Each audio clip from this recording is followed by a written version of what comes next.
One Piece. After transforming into Ganyu, he joined the Straw Hat Pirates. Chapter 21. Tick, tock. Scarlet blood flowed from the hole in his abdomen, dripping down and staining the ground red. Thud. Zoro grunted, kneeling on the ground in pain.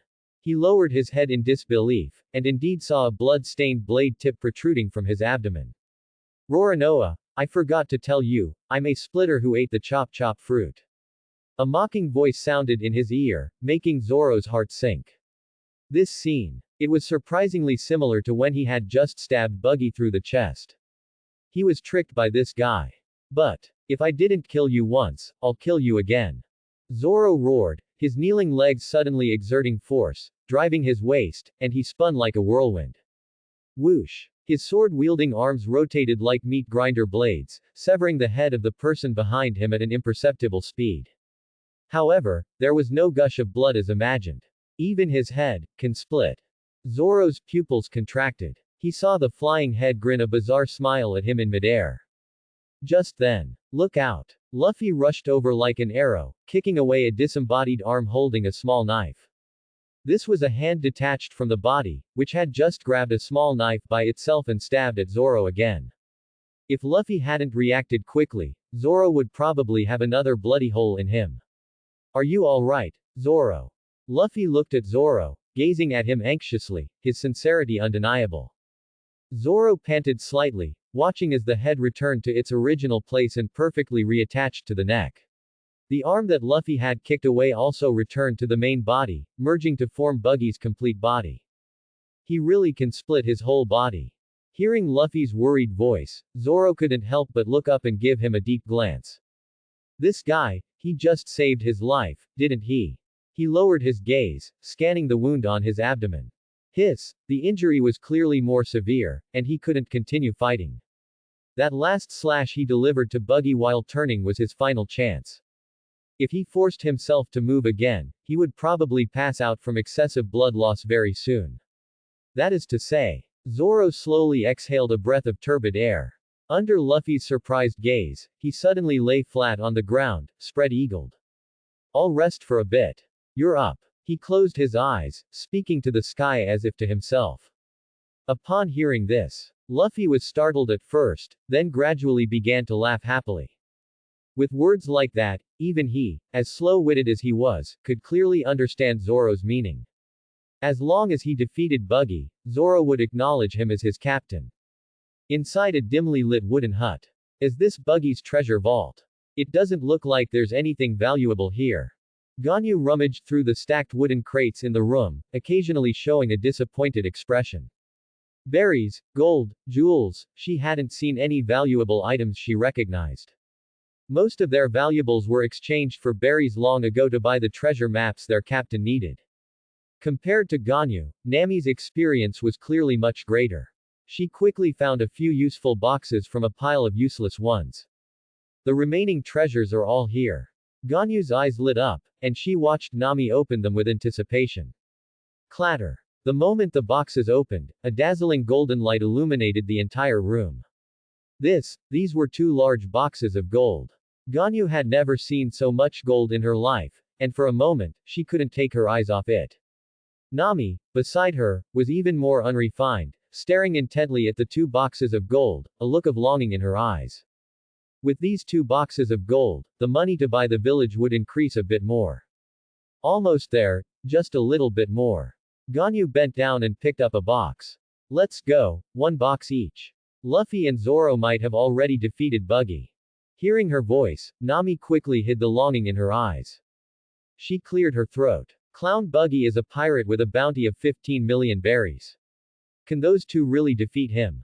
Of course they can. Don't underestimate them, you know. Ganyu smiled, her lips pursed. She knew better than anyone how exaggerated the strength and potential of those 2 were. Moreover, how could a future pirate king and a king's first mate possibly not defeat a mere clown Buggy? However, she was a bit curious who among Luffy and Zoro would defeat Buggy first. Most likely it would be Luffy, as Buggy's devil fruit ability had a fatal counter to Zoro. Let's go quickly and see, otherwise they'll be finished fighting. At the same time, After Luffy took over for Zoro, he had already engaged Buggy in dozens of rounds. One was a gum-gum fruit user, immune to blunt force. The other was a chop-chop fruit user, immune to slashes. But coincidentally, the one immune to blunt force fought with fists, and the one immune to slashes fought with sharp weapons. They cancelled each other out, which meant both sides lost a major advantage of their abilities. You fool brat, seeing you wear that straw hat really annoys me. After dozens of rounds of fighting, every time Buggy saw Luffy's hat, a figure would appear in his mind. Shanks. They were once fellow apprentice crewmates, staying on Pirate King Roger's ship together. It was also because of that guy that he ended up eating this devil fruit. What's your relationship with that guy Shanks? Buggy questioned, suppressing his anger, his offensive moves not stopping in the slightest. Luffy dodged while looking for opportunities to counterattack. He was still at a disadvantage in his fight with Buggy, but he was absorbing and improving little by little, relying on his monstrous combat talents. Hearing Buggy's question, Luffy curiously retorted. You know Shanks. He was really surprised. This was the first time he'd met someone who recognized this hat since he set sail. Shanks could be said to be his guide on the path of piracy, and the straw hat on his head was given to him by Shanks when he was a child. One of the things Luffy most wanted to do after setting sail was to bring a group of strong companions to meet Shanks. Buggy suddenly stopped his attack, tilted his head at a 45-degree angle, and assumed a posture of reminiscing about the past. HMPH, my relationship with that guy is more than just knowing each other. I was once an apprentice crewmate on the same ship as him. One day, I successfully fooled everyone on the ship, making them mistakenly believe that I had already eaten that devil fruit, but that fool actually. In the end, I, who had eaten the fruit, jumped into the sea for that treasure map and almost drowned. Buggy recounted the past of how Shanks harmed him into mistakenly eating the devil fruit. What? So Shanks saved you? Luffy suddenly realized after hearing this. Then we're the same. Shanks saved me too, and he gave me his straw hat. How are we the same? How do you even understand that? Buggy roared in frustration, it's all because of him. He delayed the realization of my life's goal by 10 years. I never intended to eat this devil fruit in the first place. I wanted to sell it and use the money to recruit companions. The more Buggy spoke, the angrier he got, and his rage gradually shifted to Luffy. He pointed at the straw hat on Luffy's head. Since you're wearing his hat now, you'll bear the 20 years of anger I've accumulated for him. With that, Buggy's upper body detached from his torso and launched a series of fierce attacks at Luffy again. This time, the attack was far more intense than before. Let's not mention Luffy, who was once again fighting Buggy. At the edge of the battlefield.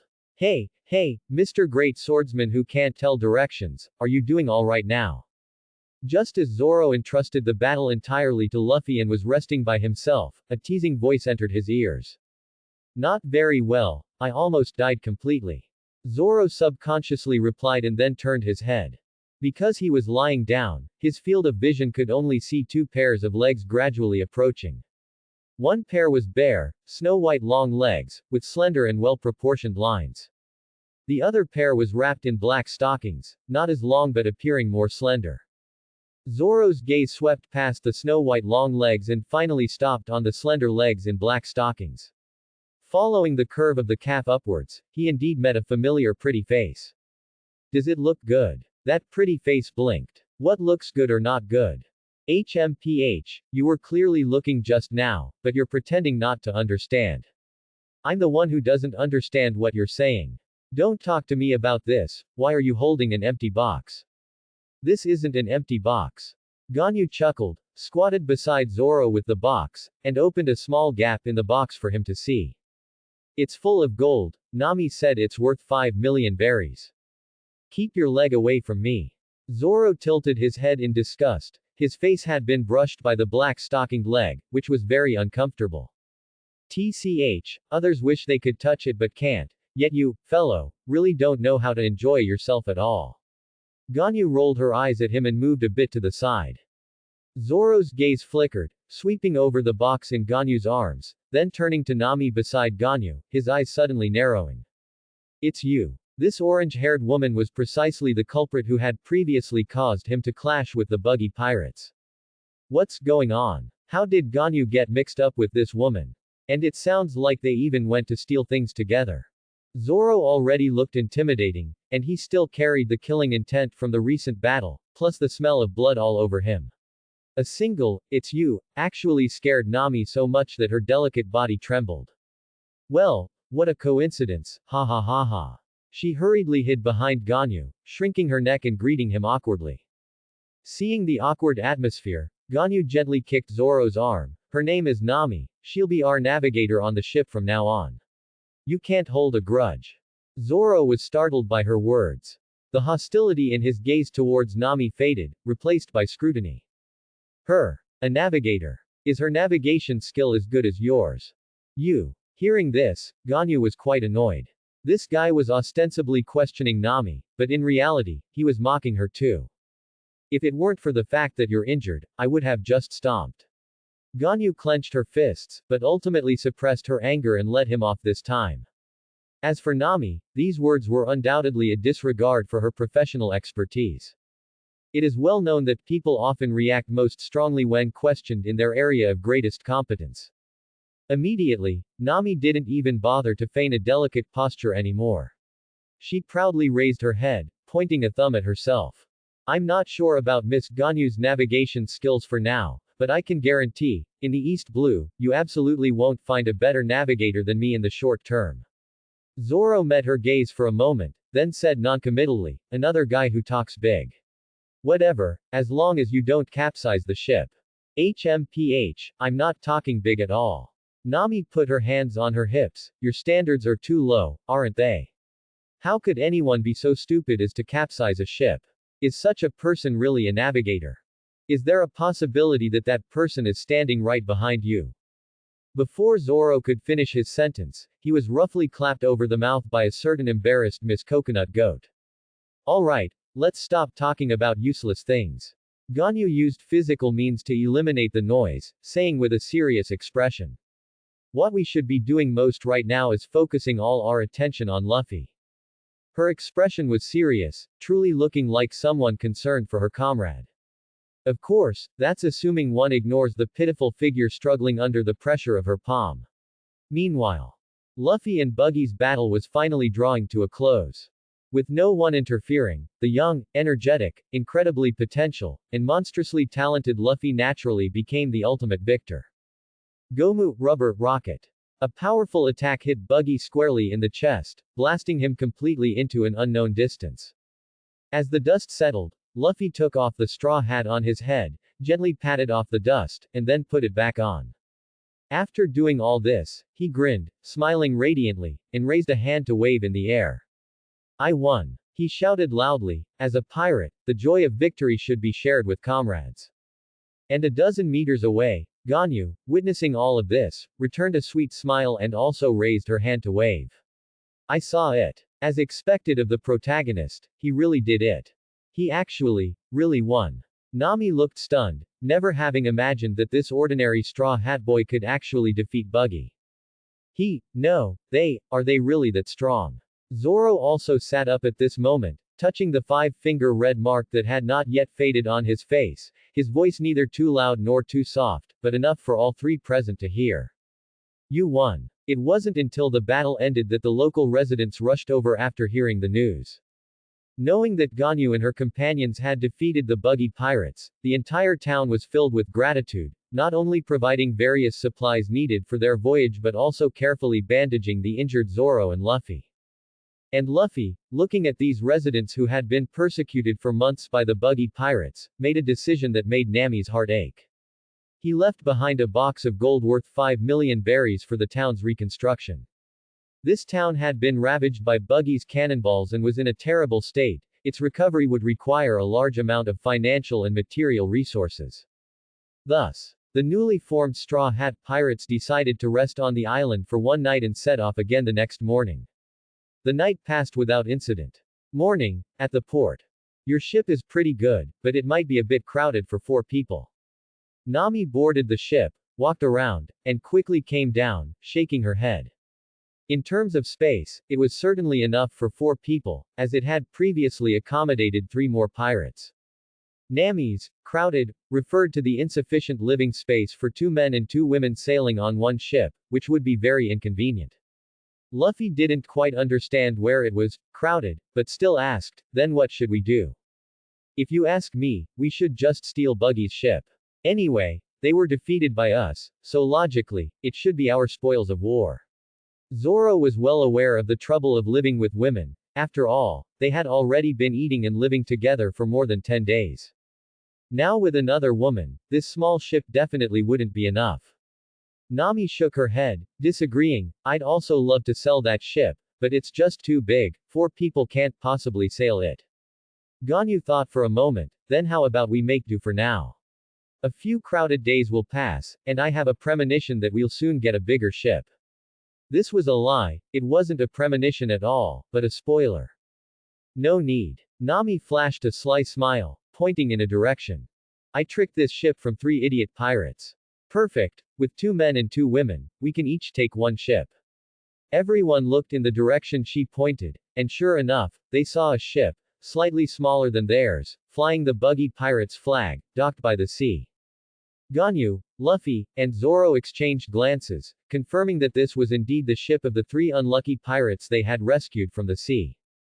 They truly were unlucky. First, Nami tricked them out of their treasure and ship, then by some twist of fate, they led their enemies to the island, indirectly causing the downfall of the Buggy Pirates. If Buggy were to find out later that they were the ones who brought disaster, he would never let them go. In that case, let's set off like this. I'll go on Nami's ship, and you 2 can use the original one. With 2 men and 2 women, no further allocation was needed. Everyone nodded in agreement, preparing to board their respective ships. Just then, wait, Nami called out, stopping the 3, where is your next destination? Destination. Upon hearing this, a look of bewilderment appeared on all 3 faces almost simultaneously. Well, let's just go wherever we end up. Nami sighed. Alright, she wasn't very familiar with this area either. Even as a genius navigator, she didn't have the ability to memorize the entire East Blue's sea routes. What? You're asking about a map of the East Blue? Those things mostly only mark the more famous islands, and more complete, precise sea charts are only available to the Marines and nobles. Yo-ho-ho-ho-ho. Setting sail. Accompanied by Luffy's joyful shout, 2 small sailboats, sailing side by side, finally set off. Have a safe journey, benefactors. A group of residents led by the mayor gathered on the shore, watching the 2 small ships disappear into the distance. Until they completely vanished from sight. Night deepened. Ganyu lay on the deck, looking at Nami, who was sleeping soundly, clutching her arm. Too close. And why did she have to hug her arm? Didn't she know her own weight? Feeling the soft pressure on the back of her hand, Ganyu's mind wandered, with some inappropriate images occasionally flashing through her mind. Only at this moment did she realize, after many days, that she was fundamentally different from a normal woman. She had simply immersed herself too deeply in the role of this body before, almost forgetting her gender before transmigrating. However, even remembering it now was just nonsense. Ganyu, are you asleep? Suddenly, a hushed voice came from beside her. Ganyu recognized Luffy's voice and replied, what's wrong? Sailing on the vast sea, someone usually needed to keep watch at night, and this shift happened to be Luffy's. I'm so bored alone. Zoro is asleep too and won't pay attention to me. Can you chat with me? Ganyu pondered for a moment. Thinking she wouldn't be able to sleep anytime soon anyway, she might as well chat with Luffy. Her current body could go without sleep for days and nights without issue. After all, she was a Qilin, a divine beast, quite different from a human. What do you want to talk about? She asked. This question stumped Luffy. He racked his brains for a long time before finally managing to blurt out a sentence. Oh right. Ganyu, what kind of devil fruit did you eat? Having spent a few days together and seeing Ganyu use her abilities more than once, Luffy grew increasingly curious about what her abilities were, but he hadn't found a chance to ask. And as he asked this question, Zoro and Nami, who had been sleeping with their eyes closed, quietly opened theirs. They were also very curious about what devil fruit Ganyu had eaten. What exactly were her abilities? How many did she have? Why did she have a pair of horns on her head? Was it also an effect of her devil fruit ability? There were too many mysteries surrounding this mysterious young girl. How should I put it? If I had to define what kind of devil fruit ability user I am, you could consider me a mythical zone, Keelan form. Ganyu thought for a long time, finally giving an answer that fit the One Piece worldview. She didn't intend to hide her true situation, but the thought of having to explain her origin, her identity, and her true form to Luffy gave her an unbearable headache. It would definitely be impossible to explain it clearly to this slow-witted guy in a short time, at least one night wouldn't be enough. So, it might as well be a fabricated lie. Or rather, it wasn't exactly a lie, because if she truly transformed into her Keelan form one day, who would question her identity as a mythical zone? The next day, the four-person group, after sailing for a day and a night, finally spotted the outline of an island. It looks like a deserted island. Nami put down her telescope, sounding a bit disappointed. Sailing on the open sea was mostly monotonous. If she could, she really wanted to land on an inhabited island, take a good bath, and then go have a big meal with this sweet and soft little sister Ganyu beside her. Stop touching me, Nami. Luffy and Zoro seemed to be planning to go ashore. Ganyu pushed away a perverted hand, reminding her with a hint of helplessness. She was indignant. This was outrageous, utterly topsy-turvy. During their day of sleeping together, she hadn't actively reached out, yet she herself had been touched all over. Nami shouted towards Zoro and Luffy's ship, "Hey, this is a deserted island, you know. There's probably nothing there but savages." Luffy, hearing this, became even more excited. Savages are fine too. Maybe we can invite them to join the crew. Zoro was equally interested. Savages probably brew sake, right? Then I definitely have to try it. With that, the two pulled out oars from the deck, one on the left and one on the right, and began to paddle with surprising coordination. Ganyu watched these two fanciful guys, amused and exasperated. However, if she remembered correctly, there really was a savage on this island. No, it should be a person trapped in a box. Ganyu, let's follow them too. Seeing Luffy and Zoro disregard her warnings and steer their small boat towards the deserted island, Nami sighed and said. Those two are so reckless, heading into that deserted island. Who knows what dangers they might encounter. Oh, it sounds like you're quite concerned about them now, aren't you? Ganyu heard the worry in Nami's voice and couldn't help but curl her lips into a smile. The Straw Hat Pirates were increasingly resembling the crew she had seen in the original story. No, it's not. Nami quickly shook her head in denial, saying with a Tsunere expression. I'm just worried that if something happens to those two idiots, the journey will be even more lonely later on. To this, Ganyu just smiled at her, her sparkling eyes clearly seeing right through her. Nami conceded, all right, I really am afraid those two idiots will cause some big trouble on that deserted island. Let's hurry and catch up with them. No rush. Ganyu's eyes grew even brighter, gazing at the deserted island several hundred meters away. Nami needed a telescope to see it was a deserted island, but Ganyu, with just her naked eye, could discern a forest on the island, filled with all sorts of strange animals, and a person running around, confined in a box. It's not too late for us to land after Luffy and Zoro have finished their antics on that island. Thank you to the Fufu's Salary Cardi Big Boss for the gift. Thank you for your support, I am endlessly grateful. A moment later, as the small boat docked, Luffy and Zoro leapt off, stepping onto the deserted island with eager anticipation. As it turned out, Nami's description of it as a deserted island wasn't entirely accurate. The island had a dense forest, lush with trees, and many peculiar creatures they had never seen before, exuding vibrant life everywhere. Luffy looked left and right, then suddenly squatted down, picking up a long snake with rabbit ears, and exclaimed excitedly. Look, this rabbit looks so strange. Zoro's mouth twitched. Not everything with rabbit ears is a rabbit. The two continued forward, and not long after. Luffy pointed to a bizarre creature with a lion-like mane and a wild boar-like snout, asking in surprise. Is this a lion or a wild boar? Well, Zoro examined it for a moment, unable to distinguish it, and could only reach for his sword hilt. It's easy to tell, we'll know once we taste its meat. Just as Zoro was about to draw his sword, a warning voice drifted over. No harming the animals here. There was actually someone on the island. If an ordinary person suddenly heard a human voice on a deserted island, they would surely be terrified and might even leave. But Luffy and Zoro exchanged glances, and instead, their faces lit up with joy. Both understood what the other was thinking, savages. Hey! Are you a savage? Can you come out and meet us? Luffy shouted loudly, opening his throat. Zoro, meanwhile, was scanning his surroundings, trying to locate the source of the voice.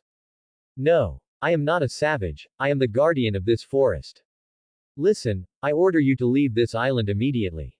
Zoro's brow furrowed slightly. It was too strange, he had pinpointed the direction the voice came from, behind a large tree, but he hadn't seen anyone. We just landed, we're not leaving now. Luffy was still talking to the voice. HMPH, if that's the case, then you shall accept the forest's punishment. As he finished speaking, a loud gunshot suddenly echoed from deep within the forest. Bang! Found you! Zoro's eyes suddenly lit up, and he charged in one direction with his sword drawn. Meanwhile, Luffy was hit in the chest by a flying bullet, which quickly bounced off him. What was that? He scratched his head in confusion, looking at the bullet embedded in the ground. When he looked up, he saw a tree fall.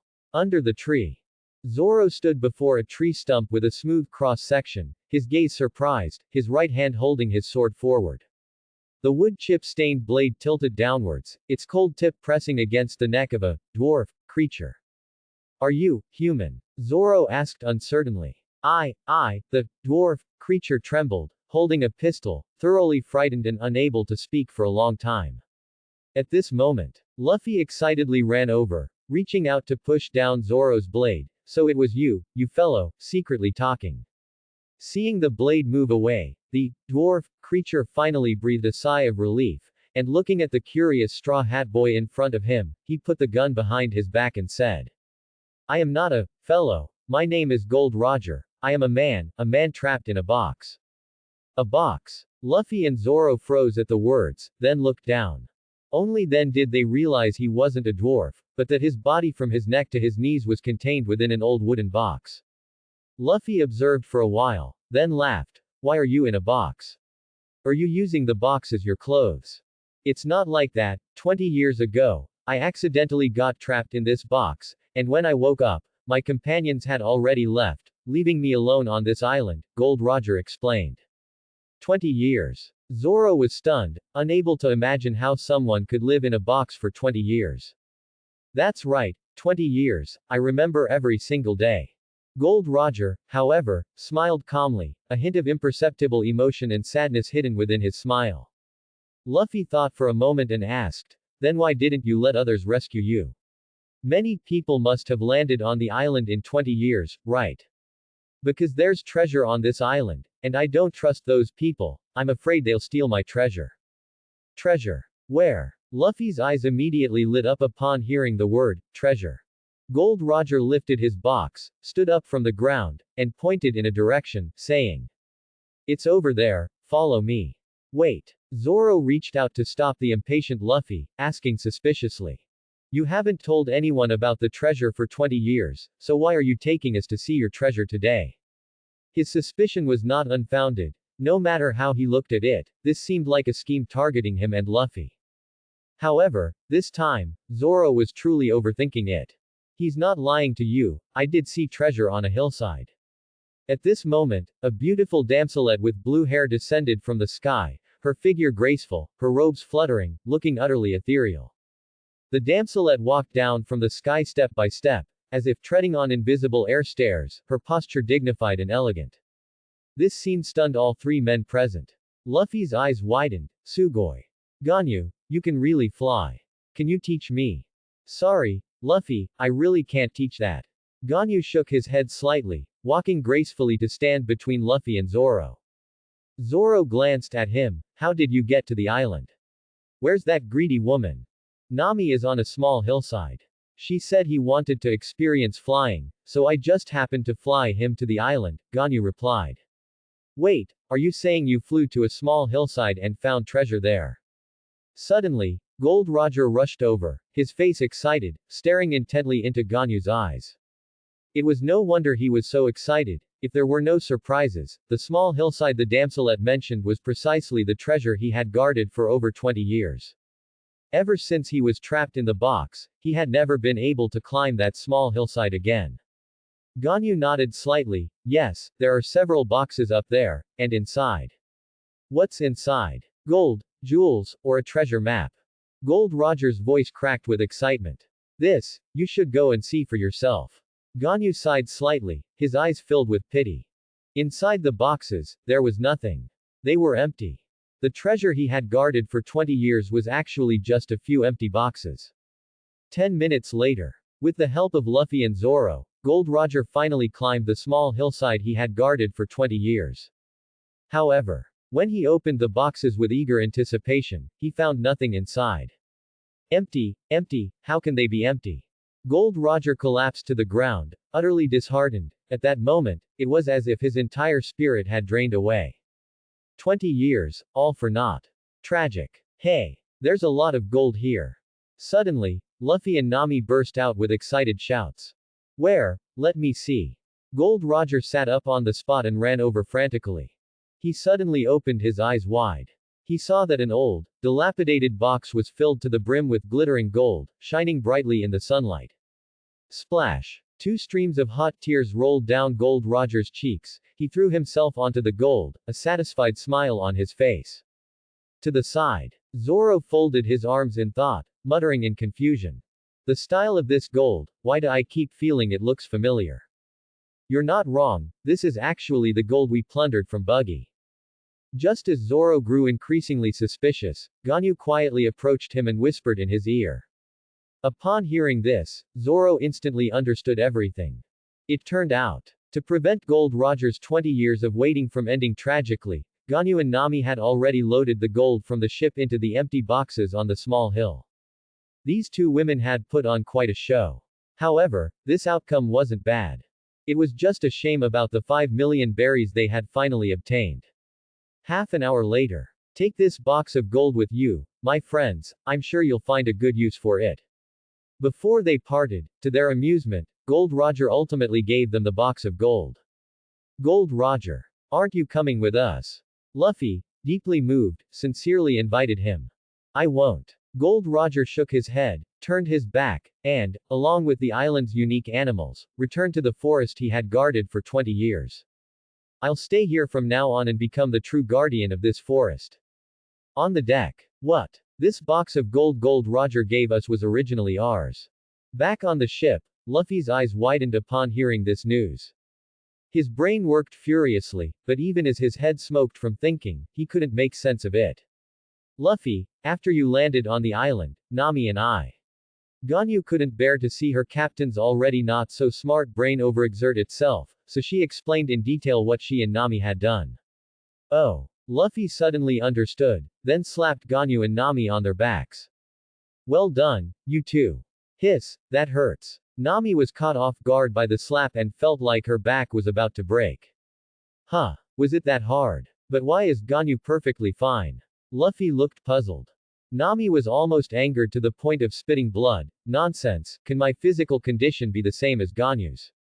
You're right, ha ha ha ha. You can still laugh. Bang. Under Ganyu's shocked gaze, Nami jumped up, tackled Luffy, raised her fist, and gave him a thorough beating. This was a scene worthy of historical record. It was the first time a member of the Straw Hat Pirates had beaten their captain. This was the first time, but definitely not the last. After a long while, Ganyu, unable to watch any longer, rescued Luffy. Looking at the half-dead Luffy, Ganyu asked worriedly, "Are you still alive, Luffy?" Luffy secretly opened one eye, and seeing that Nami wasn't looking, he said, "Hee hee, it didn't hurt at all. I'm a Gomu rubber man." That's right, he was just pretending. Ganyu was stunned by his words, feeling that this Luffy was much more cunning and vibrant than in the original story, a real person. At the same time, she also solved a major mystery from the original story. Nami really didn't have armament haki. After sailing for about half an hour, Nami suddenly gathered everyone. Ahem. Everyone, listen up. I suddenly remembered there's an island south of here, not a deserted island. We might be able to get a bigger ship there. But why don't we just go to the Grand Line to find a ship? Luffy asked curiously. Nami explained, because that route is too dangerous, you need a bigger, more reliable ship to enter. Our two current ships are too flimsy. Forget the Grand Line, we probably can't even leave the East Blue. But we only have 5 million berries worth of gold. It'll be hard to buy a ship with that much, right? Zoro interjected. To date, the Straw Hat Pirates' entire fortune consisted of 1 box of gold obtained from Buggy. No, not true. Luffy said with a grin, we still have a pile of feathers. Ganyu said they could be sold for money. I forgot about that, but those feathers won't sell for much, and besides nobles, probably no one would buy them. Zoro remembered. A few days ago at sea, Ganyu had shot down a pink bird beast. Its meat was made into barbecue, and the plucked feathers were still stored on the ship. It's okay, no money is fine. Nami tapped the log pose on her wrist and looked at Ganyu, who was deep in thought. Anyway, this is pretty much the way to the Grand Line, so let's just try our luck. What do you think, Ganyu? After spending many days together, Nami felt she understood the three of them well. One brainless hothead, one slightly brainy hothead, and one meticulous, profound, intelligent, gentle, and soft. In short, a perfect little sister in every aspect. Nami always sighed, feeling fortunate that the Straw Hat Pirates had Ganyu, otherwise she would eventually be driven crazy by these two idiots. Ganyu lowered her eyes and thought for a while, pondering the original plot. If she remembered correctly, the island Nami mentioned should be Syrup Village, where Usopp was located. Not only was Usopp there, but also the large ship they longed for, the Going Merry. Go, of course we have to go. Luffy, aren't you looking for crewmates? Maybe you can try your luck on that island. Hearing this, Luffy's eyes lit up, and he immediately decided. Good. Our next destination is this island. Let's go. After a day of sailing, they finally reached their destination the next morning. As usual, they anchored the ship in a hidden corner on the shore. The four of them took a box of gold and a bag of bird beast feathers and went ashore. The entrance was an upward sloping ramp, with stone walls 7 or 8 meters high on both sides. It looked like an easily defensible and difficult to attack terrain.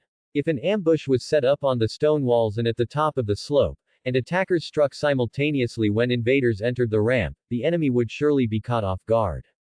While ascending the slope, Ganyu observed the surrounding terrain and reviewed this part of the story in her mind.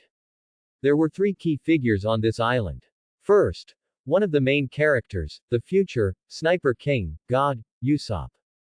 Of course, on this island, his nickname was Lying Usopp, a mischievous boy full of lies who constantly scared the villagers with, pirates are coming. Second, Kaya, a wealthy, sickly young lady. She was young and beautiful, her parents had passed away, and she owned a mansion and vast wealth. She loved listening to Usopp's stories by the window and had a close relationship with him. Third, 100 Plans, Kuro, with a bounty of 16 million berries, disguised as Klahadore. 3 years ago, this infamous pirate grew tired of his life of wandering and fighting. He infiltrated Kaya's house as a butler, attempting to legally usurp all her family's assets. This part of the story mainly revolved around these 3. The protagonist, the beauty, and the villain were all in place. And now, the missing hero also arrived just in time. Hey, you guys can't go any further. This island has been occupied by our Usopp pirates. Suddenly, a completely lacking in confidence, stuttering voice came from the top of the slope. The 4 members of the Straw Hat Pirates looked in the direction of the voice. At the end of the slope, there was a young man with a long nose and trembling legs, aiming a slingshot at them. His blustering demeanor naturally failed to intimidate the 4 Usopp pirates. Have you heard of them? No impression at all, he's probably just making it up. Nani. I've been found out. Usopp was shocked and almost dropped the slingshot in his hand. Inside a restaurant with a sign that read, Meshi. What, so you guys are looking for a big ship and recruiting crewmates, huh? At the dining table, Usopp took a big gulp of sake, his expression visibly relaxed. Although facing 4 pirates, they clearly had no ill will towards the island. Usopp wasn't inherently against pirates, after all, his father was a pirate who had gone out to sea. Hey, which one of you is the captain? He asked curiously. Luffy raised his hand, still holding a chicken leg. I'm the captain. Ah, it's you. A flicker of disappointment crossed Usopp's eyes. He had thought the fierce, green-haired man was the captain. This kid in front of him seemed rather unintelligent. I'd be better off as captain, Usopp thought to himself. Hey, what kind of look is that? Luffy happened to catch his expression and grumbled in dissatisfaction. Nothing. Usopp gave an awkward laugh, stiffly changing the subject. Do you have bounties? Hearing this, Luffy immediately deflated, even the food in his mouth lost its flavor, and he slumped onto the table with a dejected expression. As captain, he still didn't have a bounty. Nami took over. Yes, Zoro and Ganyu are both pirates with a 10 million bounty. Wow. That's amazing. Upon hearing this, Usopp couldn't help but exclaim, turning to look at Zoro and Ganyu.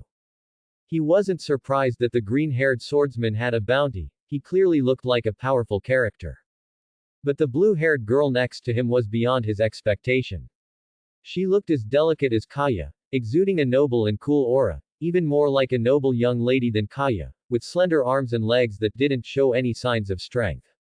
The only unique thing was the pair of black and red small horns on her head. Are those horns on your head real? Or are they just decorations? Usopp asked. Having never seen a pirate in his life, now that he had endless questions. Ganyu smiled gently, picked up a piece of meat with her chopsticks and put it into her mouth, casually saying, they're real, you know. Do you want to touch them? Can I really touch them? To her surprise, Usopp actually took her seriously. He swallowed, excitedly reaching out his hand. This, in turn, made Ganyu's body stiffen, her pretty face becoming a little flustered. It was all due to habits formed in her previous life, she really was just being polite. Fortunately. Idiot. Of course not. X2. Just as Usopp's hand was about to touch Ganyu's horns, an enraged Luffy and Nami slapped it back. You guy, what are you trying to do to Ganyu? Nami, like a protective mother, shielded Ganyu behind her, glaring warily at Usopp. Even I haven't touched them yet. Luffy said indignantly. Ganyu was startled by his words, looking at him in disbelief. She considered him a brother, but she didn't expect this thick-browed, big-eyed guy to actually want to touch her horns. TCH, I was just a little curious, do you really need to get so worked up?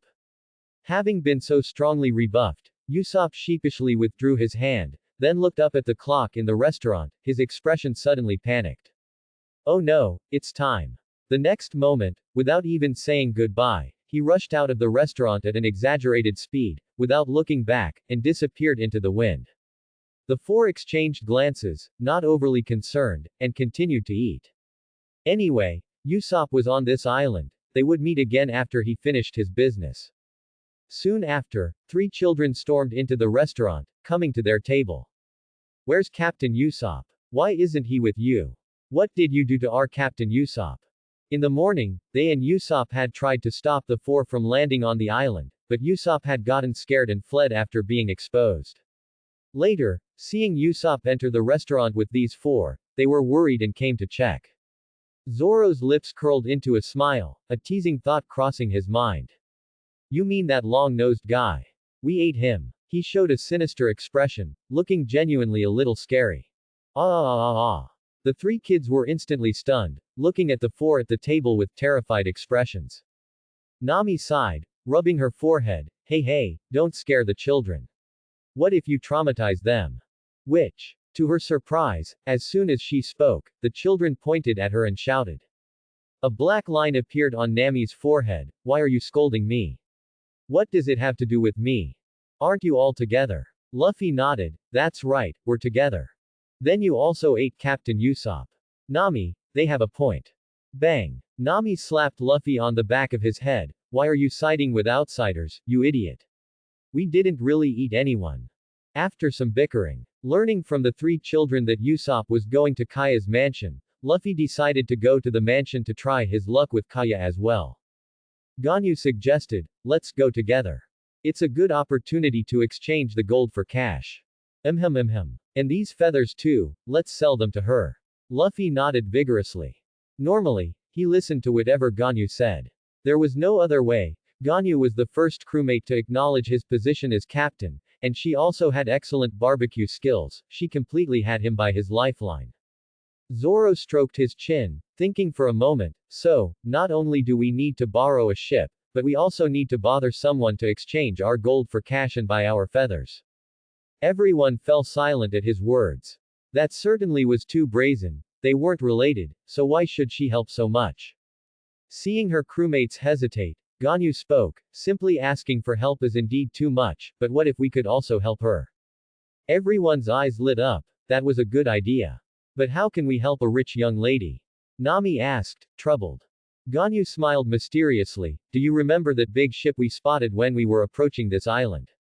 The three recalled that before arriving, they had indeed seen a suspicious large ship lurking near the island. You mean, that ship's target is this island? Zoro had a flash of insight, guessing what Ganyu wanted to say. Exactly. Ganyu gave him an approving look. This brute, after spending so much time with her, seemed to have become much smarter. Their target for attacking this island can only be one thing, Kaya's mansion and property. If we drive them away, it's equivalent to indirectly saving Kaya's life. Perhaps out of gratitude, she might give us a ship. It's complicated, but it sounds great. Luffy looked at Ganyu with admiration. Whenever they encountered difficulties, she always had a solution. You're thinking too idealistically. Zoro, however, frowned and shook his head. How can we guarantee that ship's target is this island? That's right, what if that ship is just passing by? Nami also felt it was unreliable. So, wouldn't it be clear if we went to that ship to take a look now? Ganyu was prepared for this. She grabbed Luffy's shoulder and instructed. Luffy, Nami, you two take the gold and feathers to Kaya's mansion, and while you're there, ask her if she can lend us a ship. Zoro and I will go to the beach to investigate that suspicious ship. Luffy, Nami, and Zoro were all stunned for a moment, but after careful consideration, they found the arrangement feasible and all nodded in agreement. Okay. X3. 200 meters offshore from Syrup Village, a two-masted sailboat with a skull flag was bobbing on the waves. On the ship, dozens of figures were scattered around, all looking very different from ordinary sailors. Some were burly and tall with bulging muscles, some were as thin as monkeys, some were covered in tattoos and crisscrossing knife scars. But they shared one common feature. Most of them had a fierce look, with bloodthirsty glints in their eyes, clearly bandits who had experienced many battles and lived by the sword. On the high seas, such people were often called pirates. That's right. They were the true representation of most pirates on these seas, an existence feared, hated, and loathed by countless villages and towns. Now they lingered in the waters surrounding Syrup Village, not moving, which could only mean one thing: they had found a target worth plundering. It's confirmed, this group stopping here definitely has an ulterior motive. In an unnoticed corner of the ship's rail, Zoro quietly withdrew his observing gaze, turned around, and faced a blue-haired girl directly. He looked at the girl sitting on a wooden barrel with her hands on her knees, and asked in a low voice. What do we do next? Just go out and kill them all. Why do you only know how to act rashly? We came here to scout, do you know what scouting is? Hearing this, Ganyu was so angry that she stood up. As she spoke, she poked his forehead with her hand, hoping to make this brute a little smarter. Zoro grabbed the unruly little hand and frowned. Then why don't you tell me what to do? Nonsense. Of course, we continue to lurk, wait for key figures to talk, and then steal information. Ganyu tried to pull her hand away but couldn't, so she just let him hold it. They were buddies, so she didn't care about such small details. TCH, I don't see you being much smarter either. Zoro released her hand, pushed her aside, walked forward, and sat on the wooden barrel that still had some warmth. Then I'll sit here and wait, you go find somewhere else. He waved his hand quite domineeringly. Seeing this, Ganyu gave him an expectant look but didn't argue for him to return the seat. After all, she had been sitting for a long time, it was time for him to sit for a while. She never considered herself a woman who needed to be given preferential treatment. In fact, she never even thought of herself as a woman. They were buddies, so she didn't bother with these trivialities. However, in her previous life as a mountain city dweller, she never had the habit of standing around anywhere. And so, after a moment of hesitation, she gently gathered the hem of her cheongsam, leaned against the wall, and slowly squatted down. After squatting, she narrowed her eyes like a cat, let out a slight sigh, looking as content as an old lady with a pension of over 10,000. This posture was very comfortable. Silence for a moment. More than 10 minutes passed. Ganyu's breathing gradually became steady, her face pure and beautiful, and she actually fell asleep. Is this what she calls scouting? Seeing this, Zoro's mouth twitched, he gritted his teeth, feeling indignant but unable to express it. They were supposed to be scouting, but this woman was sleeping soundly here. And how could she sleep so soundly? He was even envious.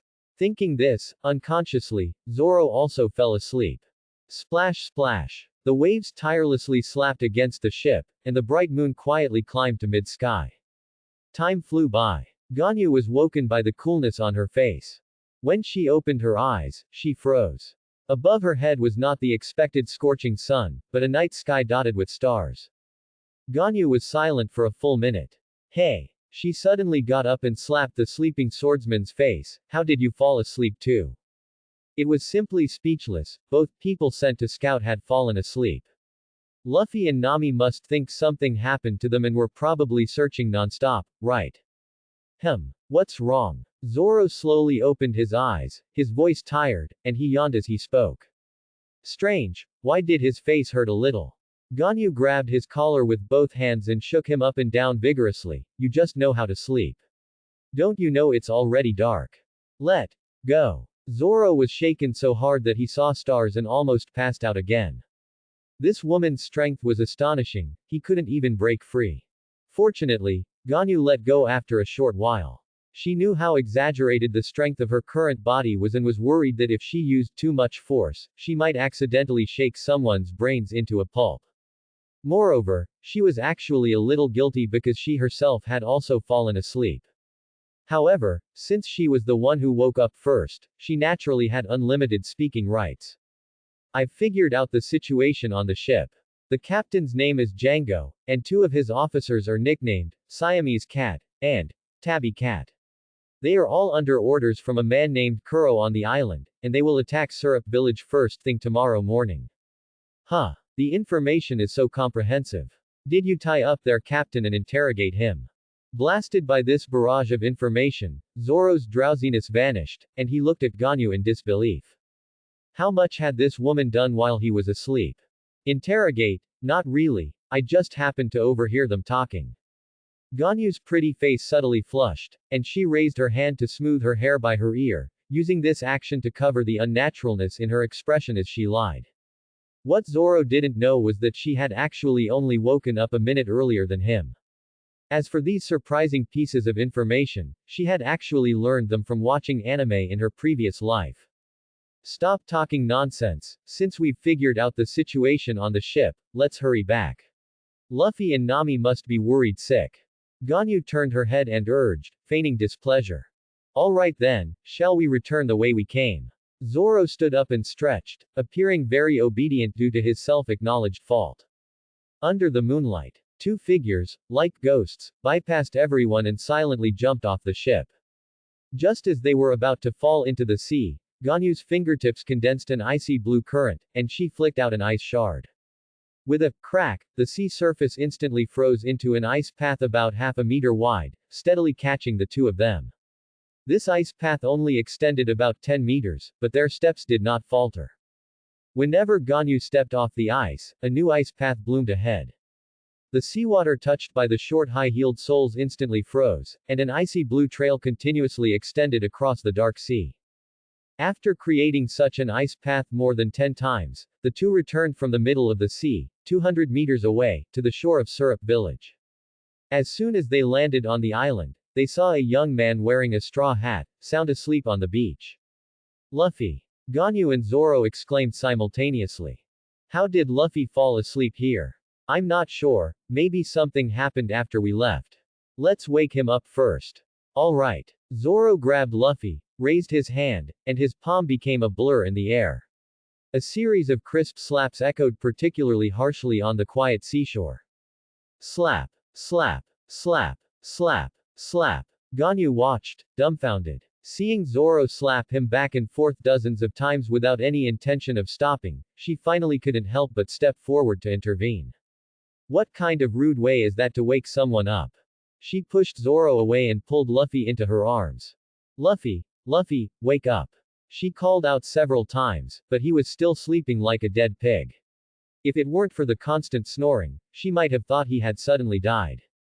Don't waste your effort. Zoro stood by, arms crossed, pointing to the sea level not far away. If you ask me, in his state, just throw him into the sea and let him drink some seawater, and he'll wake up immediately. Ganyu naturally ignored such a suggestion. She thought for a moment and soon came up with a way to wake Luffy. Reaching out, she grabbed one of Luffy's ears, then shouted loudly into it.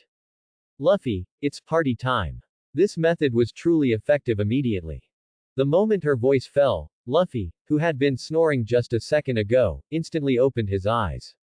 He sprang up from Ganyu's arms like a spring. Party. I want to go. I want to go. He excitedly looked left and right, his Gomu rubber neck stretched out long. However, all he could see was the desolate beach and the waves lapping at the shore. Besides his two companions, there was nothing else. Ganyu, do you know where there's a party? I just heard someone calling me. Luffy blinked, turning to Ganyu with a confused look on his face. Luffy, there's no party. I was the one who just called you, Ganyu said, helplessly pressing her hand to her forehead. She straightened her kipao, which had been ruffled by Luffy, and slowly stood up, her hands clasped at her waist. Ah! The excitement in Luffy's eyes instantly turned to disappointment. He pouted, his voice tinged with grievance. Ganyu, why did you lie to me? Because Zoro said it was the easiest way to wake you up, Ganyu said, her expression unchanged, as she raised her hand to point at Zoro, who was watching the show, cleanly shifting the blame. Huh. Zoro's expression froze. He widened his eyes in disbelief. Does this woman not even need to think before lying?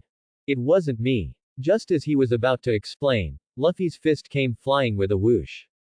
Zoro, you fool, how dare you trick me? Idiot. It wasn't me, can't you tell this woman is lying? Zoro, who had been punched 5 or 6 meters away, sat up from the ground and shouted, pointing at Ganyu. Luffy glanced at Ganyu, who looked utterly innocent, her eyes even welling up with tears of grievance. His anger flared even more. Nonsense, how could Ganyu lie? He touched his stinging cheek. You're the one who made my face hurt so much, aren't you? Zoro was immediately speechless, feeling guilty. Ah, that's true. It really was you. I'm definitely going to give you a good beating, Zoro. Hey, wait a minute, that's not. You idiot, you're serious, aren't you? Then I won't hold back either. And so, on the barren beach illuminated by moonlight, the duel between Luffy and Zoro, which had been postponed, finally took place that day. The sound of Gomu rubber fists colliding with sword sheaths echoed in the night for a long time. After some time passed, by the time Ganyu finally couldn't help but intervene, the two were already exhausted, lying on the beach. She looked down at her two companions, who were panting heavily at her feet, and asked, "Are you done fighting?" Yep. Pretty much. The two answered in unison, then looked at each other and laughed at the same time. Ha ha ha ha ha, Zoro, you really are strong. Luffy wiped the sand from his face, grinning from ear to ear. Of course. Zoro lay with his arms under his head, gazing at the starry sky. I set sail to challenge that man. If I wasn't strong enough, how could I dare to stand before him? That man, who is he? Luffy asked in surprise. Ganyu also squatted down, resting her chin on her hands, ready to listen. Even after all this time, it was the first time she had heard Zoro talk about his past. Although she already knew who that person was, hearing it from the person himself felt different. The corners of Zoro's mouth curved into a sharp arc, and a burning light erupted in his eyes. His name is Dracul Mahawk, and the world calls him, the world's strongest swordsman. I made a promise to someone that I would definitely defeat him and become the world's strongest swordsman. Wow. That's a great goal. Luffy clapped his hands excitedly, feeling that the title of world's strongest swordsman perfectly matched his own dream of becoming the Pirate King. It is indeed a very good goal, but... Ganyu said softly, drawing their attention. Unlike Luffy and Zoro, who had not yet left the East Blue and had no idea how vast the world truly was or how ridiculously powerful the strong people under the heavens were. She knew very well how strong Dracul Mahawk, a top-tier powerhouse in the pirate world, truly was. She hesitated for a moment, but ultimately decided to tell the truth. Zoro, I've actually met the world's strongest swordsman. His strength, right now, is probably 100 times greater than yours. 100 times. X2. The two sat up in surprise simultaneously, sending a cloud of fine sand into the air. Zoro's expression was solemn, his voice trembling almost imperceptibly. Are you serious? He knew the world's strongest swordsman would be very strong, but 100 times was a bit too. It's true. Ganyu met his questioning gaze, her tone firm, and, the number 100 times is probably not accurate enough, his strength might be even greater. Being 100 times stronger than Zoro was not an exaggeration at all. One should know that when facing Luffy, who had reached Gear 3 after developing his Devil Fruit abilities at Sabayati Archipelago in the original story, Shaki also said that Rayleigh was 100 times stronger than him when introducing Rayleigh. After confirming that Ganyu wasn't joking, Zoro took a deep breath. Whether from nervousness or something else, his body slowly began to tremble. Ganyu observed his changing state and, instead, let out a sigh of relief. Having spent so much time together, she had come to understand Zoro a little. This reaction of his was not fear, but excitement. Most people, upon learning that their future opponent would be 100 times stronger than themselves, would likely lose their fighting spirit out of fear. But people like Zoro were different, knowing the opponent's formidable strength in advance would only make him more excited and eager. Luffy, on the other hand, was another type. He was already thinking about how to defeat Dracula Mihawk. 100 times stronger than Zoro, doesn't that mean he's also 100 times stronger than me? Incredible, even if Zoro and I team up, we probably couldn't beat him, but, with Ganyu, maybe we could. Why would you add me in? Ganyu watched him, speechless. Even if she actually had some confidence, she wouldn't want to fight a world's strongest swordsman unless it was absolutely necessary. Because if they really started fighting, she wasn't sure who would die. Alright, we don't even know when we'll encounter him, there's no need to think about such distant things right now. She looked up at the moon, which was gradually setting, realizing that time was pressing. Now, we should first deal with the troubles on this island. What? You said you and Usopp overheard Klahadore and someone named Django plotting to attack this village tomorrow morning. Under the moonlight on the reef, the three lay side by side, the sound of the waves gently echoing in their ears. The three enjoyed the night view while sharing the information they had each gathered. The reason it was called sharing was because Luffy had also made a significant discovery. Klahadore. Claw. Kuro. There's no mistake, this guy is, Trickster, Kuro, the one Ganyu and I heard about on the ship. A sharp glint flashed in Zoro's eyes. Combining it with the information Ganyu had investigated, alone on the ship, he quickly deduced the truth. Klahadore is the wealthy young lady's butler, and also the pirate, Trickster, Kuro. The pirates on that ship are all his subordinates, and they're here at his command to steal the wealthy young lady's family fortune. His analysis was not bad, he had almost guessed everything correctly. Ganyu nodded secretly, feeling a bit annoyed. This guy had been sleeping all afternoon and even occupied her spot, yet now he was casually saying, the one Ganyu and I heard about on the ship. What thick skin. But Usopp said he's been Kaya's butler for 3 years. Why is he only now finding someone to rob her? A female voice came from behind the three. Everyone turned around and first saw a pair of straight, beautiful legs. Then their gaze moved upwards, and they realized it was Nami standing in front of them with her hands on her hips. Nami, why did you come over too? Ganyu smiled and waved, motioning for her to lie down beside her. Nami naturally lay down next to the three, hugging one of Ganyu's arms and grumbling, HMPH, I should be asking you three. You all disappeared, making me search for a long time. Hearing this, Ganyu and Zoro exchanged a look. Zoro slightly raised an eyebrow, signaling her not to mention falling asleep on the ship. Ganyu glared at him, but remembering that she had also fallen asleep, she ultimately said with a straight face. It's like this. Zoro and I were on that pirate ship the whole time, and just returned from gathering information. Zoro secretly gave her a thumbs up, his lips moving. From his mouth shape, it probably meant, I didn't realize you were so good at lying. Ganyu replied with a mouth shape, meaning, get lost. I'm different. I don't know why I fell asleep, and I had a very good sleep. Luffy pondered for a moment, pinching his chin, then said earnestly. Who cares how well you slept? Nami couldn't help but retort, then fell into deep thought again. Kaya trusts her butler so much that she doesn't even trust Usopp because of him. Logically, he should have had countless opportunities over these 3 years, so why choose today to make his move? Luffy suddenly widened his eyes and angrily pounded the reef. Is it because he saw our chest of gold today, and now wants to steal our gold too? He saw you and Nami exchanging gold at the mansion. Zoro asked in surprise. Nami nodded. Not just saw, he personally exchanged it for us. When he handed us the 5 million berries, he specifically said, be sure to keep it safe. It sounds like he's really targeting us, Zoro sneered, his smile tinged with coldness. Nami clapped her hands happily, then this makes it easy. We're all pirates. If he wants to steal from us, then naturally we can. Her words were unfinished, but those who understood, understood. The three looked at each other and let out a sinister laugh in unison. Hey. These three, they've completely misunderstood. Ganyu, the only one who knew the truth, remained silent on the side. Completely different from their analysis, the reason Kuro had lain dormant for 3 years before making his move was because his goal was not just Kaya's family fortune, but to completely replace Kaya's identity.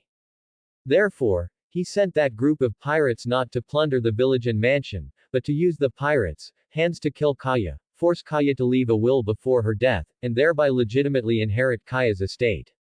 After that, he would kill every single one of those pirates, making the identity of trickster Kuro completely disappear into the past, and live out his life in Syrup Village under the name Klahadore. As for these 4 irrelevant outsiders, as long as they didn't affect his plan, he actually didn't want to provoke them at all. Ganyu thought for a moment and did not correct their understanding. The process was wrong but the result was not. Anyway, even for Usopp's sake, Luffy wouldn't stand by and watch Kaya be killed. As long as Usopp wanted to join the crew, they would inevitably have a fight with Kuro. Speaking of which, where's that long-nosed guy? Knowing his childhood friend is in danger, didn't he think of doing something? Zoro suddenly remembered Usopp.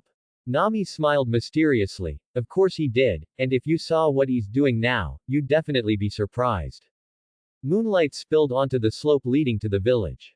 Usopp was busily setting up traps. As he poured grease on the ground, he muttered to himself, oil, nails, I suppose this much preparation should be enough. But when he looked up at the dark sea, his voice trembled involuntarily. But, can I really do it, all by myself? He shook his head vigorously, trying to cheer himself up. Don't be afraid, Usopp, for everyone on the island, you must not be afraid, you can, ah. As he spoke, he suddenly shrieked as if he had seen a ghost. You're not dead, are you? Are you talking about me? Luffy tilted his head, asking in confusion. Of course it's you. Weren't you hypnotized by that guy with sunglasses today and fell off the cliff? Usopp stammered, trembling. But when his gaze fell upon Ganyu and Zoro, he couldn't help but feel a sense of relief. He didn't know why, but being with these guys, his uneasy mind, which had been troubled by the pirate attack tomorrow, gradually calmed down. He can't die from falling off a cliff. Our captain is a gum fruit rubber fruit user, you know. Ganyu explained for Luffy. To convince Usopp, she even pinched Luffy's cheek and stretched it out a full meter. Luffy, trusting Ganyu, showed no dissatisfaction even with his face stretched like that. Ability, he's a devil fruit user. Usopp was startled at the words, then joy gradually appeared in his eyes. Can you help me? He had a premonition that if it were these 4, they might really be able to help him repel the pirates attacking the island tomorrow. Hearing this, Ganyu, Zoro, and Nami remained silent, their gazes all turning to one person, Captain Luffy. Such a request, naturally, only the captain could grant. Luffy didn't answer immediately. He glanced left and right. Then he squatted down, picked up an iron nail, and toyed with it between his fingers. First, tell me, what were you doing here just now? Doing what? Usopp's face fell. He thought Luffy didn't want to help him, and his tone sounded a bit disappointed. I'm setting traps. With these things tomorrow, maybe I can stop that group of pirates attacking the island. With these things, will it really work? Luffy looked at them suspiciously, then suddenly reached out, dipped his finger in some grease on the ground, and put it in his mouth to taste. Tui, tui. It tastes awful. You fool. Why are you eating my trap? Usopp was greatly alarmed, then reacted by pointing at Luffy and shouting angrily. Just trying the taste, why are you so concerned? Luffy slowly stood up, facing the anxious Usopp. He grinned, revealing his signature smile. Tomorrow, the pirates are coming from here, right? The next day. In the early morning, the villagers of Syrup Village woke up as usual, only to realize something was off after they awoke. Where was Usopp, the liar who woke them up every morning with, "Pirates are coming"? He was quiet today. Pirates are coming, pirates are really coming. Gulp. Usopp swallowed, his expression tense, fearful, and excited as he watched the pirate ship gradually come into view.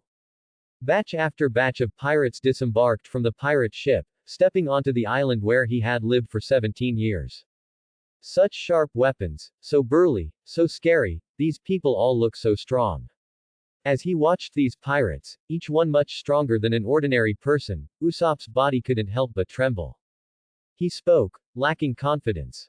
Are we really going to fight them? Nonsense, aren't you going to save your village? Hearing such a dispirited remark, Zoro frowned. He calmly watched the figures disembarking below. The ones in front are just small fry, the formidable ones are still behind. Not long after he spoke, a thin man in a black overcoat and black sunglasses swaggered down from the ship. On his left and right sides followed two men, one fat and one thin. Usopp pointed at the man in sunglasses and said, it was him. Yesterday he dangled a pendant in front of Luffy, and then Luffy fell asleep. Devil fruit user. Nami's gaze darkened, feeling the pressure. Usopp's description made him sound very much like a devil fruit user. Luffy, how did you fall asleep then? Huh. Luffy thought for a moment, then shook his head. I don't know either, I just inexplicably fell asleep. But before I fell asleep, I heard someone say, 1, 2, Django. Is that a command? Nami asked, puzzled. Zoro spoke, he sounds like a hypnotist. That's right. Ganyu explained to them, his name is Django, and he's the acting captain of this, Black Cat Pirates crew. He's not a devil fruit user, just a somewhat skilled hypnotist who can hypnotize enemies or strengthen allies. It's best to take him out first once the fighting starts. Oh. X4. The four nodded repeatedly as they listened. Ganyu, your intelligence gathering is too detailed. Nami praised her, then turned to Zoro suspiciously and questioned, didn't you two go together? Why do you look like you don't know anything about the intelligence? Ah. Zoro opened his mouth, unsure how to respond, feeling a bit awkward for a moment. Ganyu interjected to help him out, do you expect a lost swordsman who only knows how to use brute force to remember intelligence? He forgot everything we investigated together in the blink of an eye. HMPH, his memory is too bad. Luckily we have Ganyu, otherwise, we would have missed such crucial intelligence. Nami mocked Zoro twice. Haha, Zoro is too dumb. Luffy also joined in the mockery. He really doesn't seem very smart. Usopp also muttered softly. You guys. The veins on Zoro's forehead bulged, on the verge of losing control. Quiet down, they're about to come up the slope. At this moment, a cold hand pressed on his shoulder. The chill instantly spread throughout his body through his shoulder, and Zoro couldn't help but shiver from the cold. You're a devil fruit user too.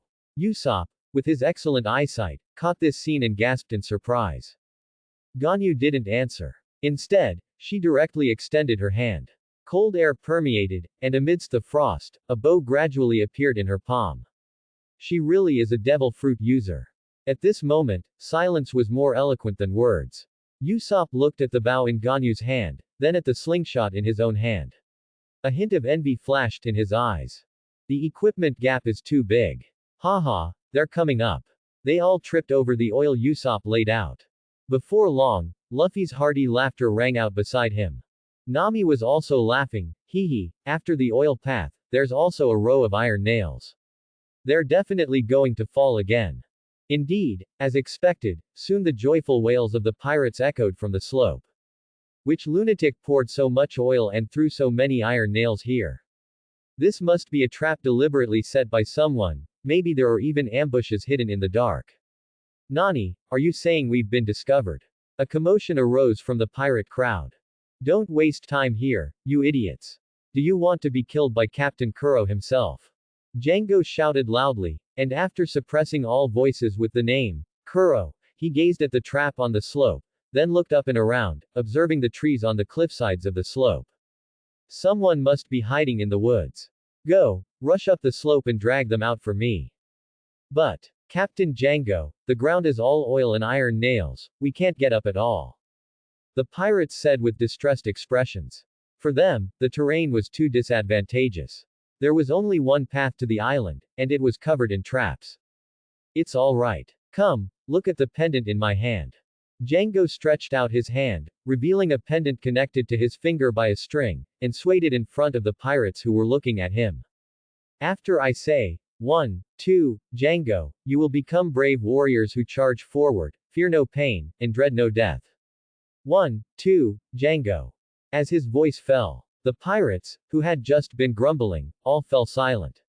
They closed their eyes, and when they reopened them, their eyes were filled with fanaticism and madness. Without waiting for Django's command, they charged up the slope like madmen. Nani. What's wrong with them? Why aren't the oil and iron nails affecting them anymore?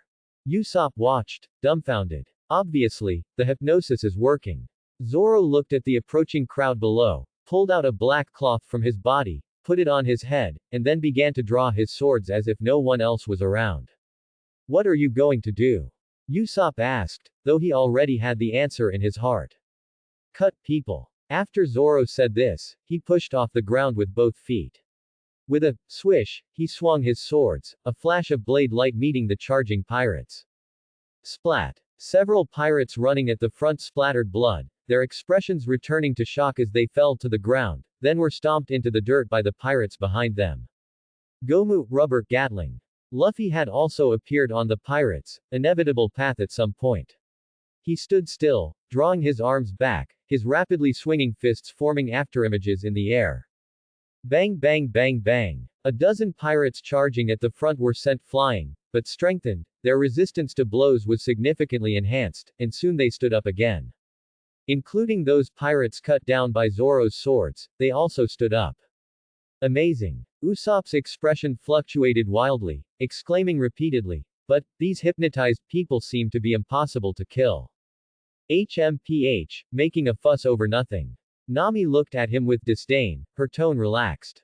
It's not that impressive if they can't be killed. Can't we just trap them? Trap them. Can you? Usopp looked at Nami with surprise. This woman clearly looked as weak as him. Could it be, she was also a hidden master? Idiot, have you forgotten whose ability you just saw? Nami rolled her eyes at him, then extended her finger and pointed beside her. And there. A blue-haired girl stood, her hands drawing a bow, a tangible cold current swirling around her. The surrounding grass and leaves were covered in a layer of frost. Her closed eyes suddenly snapped open, and with a whoosh, an ice crystal arrow shot through the air. Nami and Usopp personally witnessed that arrow pierce the sky, passing through Luffy and Zoro who had attacked first, and landing precisely among the charging pirates. Boom. The arrow exploded the moment it touched the first pirate, and frost spread like a tide in all directions, covering a 10-meter radius in an instant. All the pirates touched by the cold air instantly turned into ice sculptures, frozen in place in their charging postures. For a time, as the number of ice sculptures continuously increased, the ground was covered with a layer of frost, and the ambient temperature dropped by several degrees. Give. Usopp was completely stunned, his eyes filled with disbelief as he looked at the girl beside him. She had, with just one arrow, rendered nearly half of the pirates incapable of fighting. Usopp gripped the slingshot in his hand, his eyes filled with both admiration and envy. If one day, he could also unleash such powerful attacks with his slingshot, how majestic would that be? This is Ganyu, the Frost Arrow, with a bounty of 10 million, the strongest archer of our Straw Hat Pirates. Seeing Usopp so shocked, Nami couldn't help but recall the first time she saw Ganyu make a move, a scene even more terrifying than the present. You don't know that when we fought the buggy pirates, Ganyu alone froze an entire street of pirates. An entire street, is she even human? As expected, Usopp was once again too shocked to close his mouth. Luffy and Zoro's burst of strength had already made him feel incredible, but Ganyu's arrow had an even more stunning visual effect, a scene he would never forget for the rest of his life. And with 3 such monsters helping him guard Syrup Village, it seemed he didn't have to do anything at all. However, Usopp, Nami, what are you still standing there for? Luffy suddenly shouted in their direction. You two are the only ones who haven't made a move yet, the remaining dozen pirates are yours. Huh. Us. Both of them froze simultaneously. Before they could react, they saw Luffy charge out first, passing over the 10 remaining pirates on the slope and attacking Django at the bottom of the slope. And as if they had agreed beforehand, Zoro and Ganyu on the side also leapt out at the same time, following Luffy's figure as he jumped downwards. Go for it. As Ganyu passed by them, she playfully winked, leaving an encouraging smile, and then, disappeared from their increasingly despairing gazes. No way, they just left. Usopp's voice trembled as he watched the 10 pirates gradually turn their attention to them. Make him and Nami fight 10 pirates. What a joke. From the looks of it, it seems, that's the case.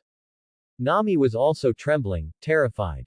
Could it be that you're actually very strong too? Usopp suddenly felt a glimmer of hope. I. Before she could finish speaking, Nami actually turned and ran, at an astonishing speed, disappearing into the forest in a flash. Nani. You're running and you didn't even call me. Seeing this, Usopp's eyes nearly popped out in surprise. He wanted to run with Nami, but before he could lift his leg, several pirates charged at him. Swish. A large sword swung viciously at his head. A terrified Usopp barely dodged the blow with all his might, and then, he was punched in the face by another pirate. Ah! Usopp let out a scream, spitting blood, a tooth knocked out, and he himself crashed into a tree, falling to the ground severely injured. Die. Several pirates, disoriented after being hypnotized by Django, pounced again, kicking and punching the fallen Usopp. He won't just be beaten to death like this, will he? Not far away, Nami, hiding in a bush, watched the scene with a hint of unbearable pity. She couldn't help but inwardly blame Luffy. Why did that guy insist on making her and Usopp deal with so many pirates? She had almost no combat ability, and this Usopp, who only lied and was cowardly, was even weaker than her. No, I can't just watch him die here. Seeing that the pirates had no intention of stopping, Nami finally overcame her fear, gripped her iron staff, and prepared to rush out to rescue him. Just then, Shore Kill, Gunpowder Star. A ball of flame suddenly exploded, and the pirates ganging up on Usopp screamed as they were sent flying backward. Usopp struggled to his feet, trembling, clutching a slingshot. You're. A hint of surprise flashed in Nami's eyes, her stance with the staff frozen in place. Usopp was actually quite formidable. Watch out behind you. Suddenly, Usopp focused on Nami's rear, his eyes surprisingly calm, and raised his slingshot to shoot a pebble behind Nami. Bang! A pirate who was originally pouncing on Nami was hit in the eye by the pebble, blood spurted out, and the intense pain caused him to snap out of his hypnotic state, covering his eye and wailing. Usopp let out a sigh of relief, the calmness in his eyes disappearing, and he looked at the 5 remaining pirates around him, his expression once again becoming tense and helpless. He had used all his strength to deal with 5, but what about the remaining 5? Meanwhile, the atmosphere on the beach was equally tense. 6 figures stood facing each other. On one side were the initial trio of the Straw Hat Pirates, who were now positioned in a triangle, with Luffy guarded at the very front.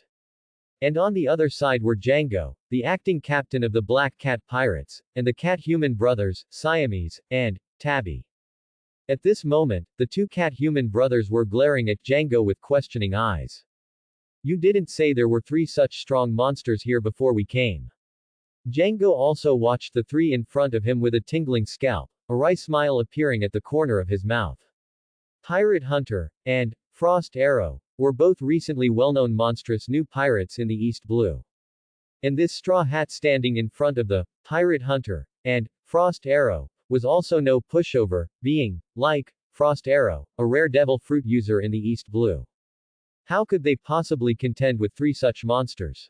However, fighting these 3 monsters might lead to death, but if they deserted, Kuro would certainly kill them without mercy. The cat-human brothers naturally understood this. They exchanged glances, a fierce glint flashing in their eyes. Captain Django, please hypnotize us, otherwise we definitely won't be a match for these three. Django glanced at Luffy's trio, then, without hesitation, swung his pendant at the cat-human brothers. When you hear, 1, 2, Django, you will turn into Luffy, aren't you going to interrupt him? Zoro glanced at them, then at Luffy at the very front. No need. Luffy gently shook his head, smiling. Isn't it more interesting the stronger they are? That's true. Zoro nodded in agreement, then turned his head to look at the blue-haired girl standing at the very back, as if deliberately lowering her presence. Hey, later, Luffy and I will each take on one of those cat-human brothers, and you can play with that hypnotist captain, alright? Ganyu blinked her eyes, then nodded gently, okay.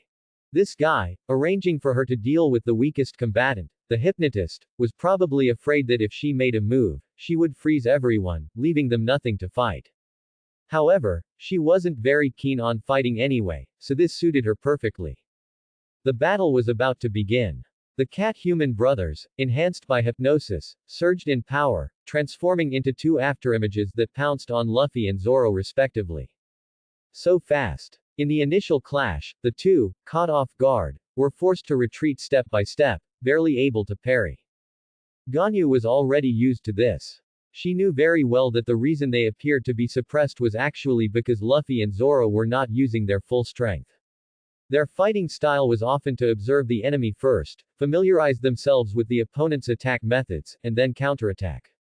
Of course, there was another undeniable reason. Luffy and Zoro's current strength, even in the East Blue, wasn't significantly stronger than these pirates. But Django didn't think so. Seeing the cat-human brothers suppress Luffy and Zoro, his confidence returned. He also wanted to contribute to the team.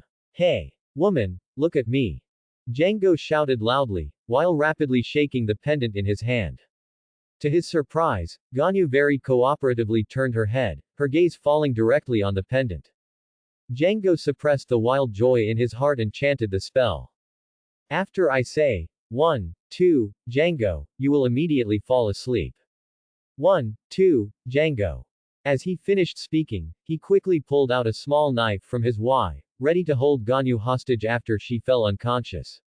Time passed minute by minute. Why haven't you fainted yet? Django's expression gradually stiffened. Ganyu gently shook her head, a hint of confusion flashing in her beautiful eyes. I don't know either.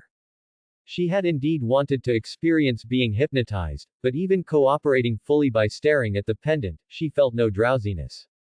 Perhaps this body's magic resistance was too high. I don't believe my hypnosis will fail. Django was agitated, unable to accept this fact. He thought for a while and decided to lower the difficulty of the hypnosis. Come, look at the pendant in my hand. After I say, 1, 2, Django, you will take off one piece of your clothing. 1, 2, Django. Time passed again. Ganyu still looked at him calmly, but in her placid gaze, there was an obvious hint of contempt, as if she were looking at a disgusting bug. This old pervert actually wanted her to take off her clothes. She was a little annoyed, pursed her lips, and slowly raised the ice bow in her hand. Wait. I surrender, please don't hurt me. Seeing this, Django immediately raised both hands. He had just witnessed the power of that arrow firsthand and didn't want to turn into an ice sculpture. Hearing this, Ganyu lowered her bow. Compared to Luffy and Zoro, she indeed had little desire to fight. But it was also possible that the enemies she had encountered so far were too weak for her, completely failing to pique her interest. Who knew Django would take this opportunity to shake his pendant again? Haha. Too naive. Listen, after I say, 1, 2, Django, you will immediately show a shy, blushing expression. 1, 2, Django. Lowering the effect of the hypnosis once more, he wouldn't even wash if it didn't succeed. Django's eyes behind his sunglasses gradually revealed joy. He had succeeded, he had succeeded. This blue-haired girl finally showed a blush under his hypnosis. Such a pure and innocent face showing such an expression was truly. Django stood in awe, and a line of red liquid respectfully flowed from his nose. What kind of hypnosis is that? Ganyu did indeed blush, but it was not at all what Django imagined. She wasn't shy, she was red with anger.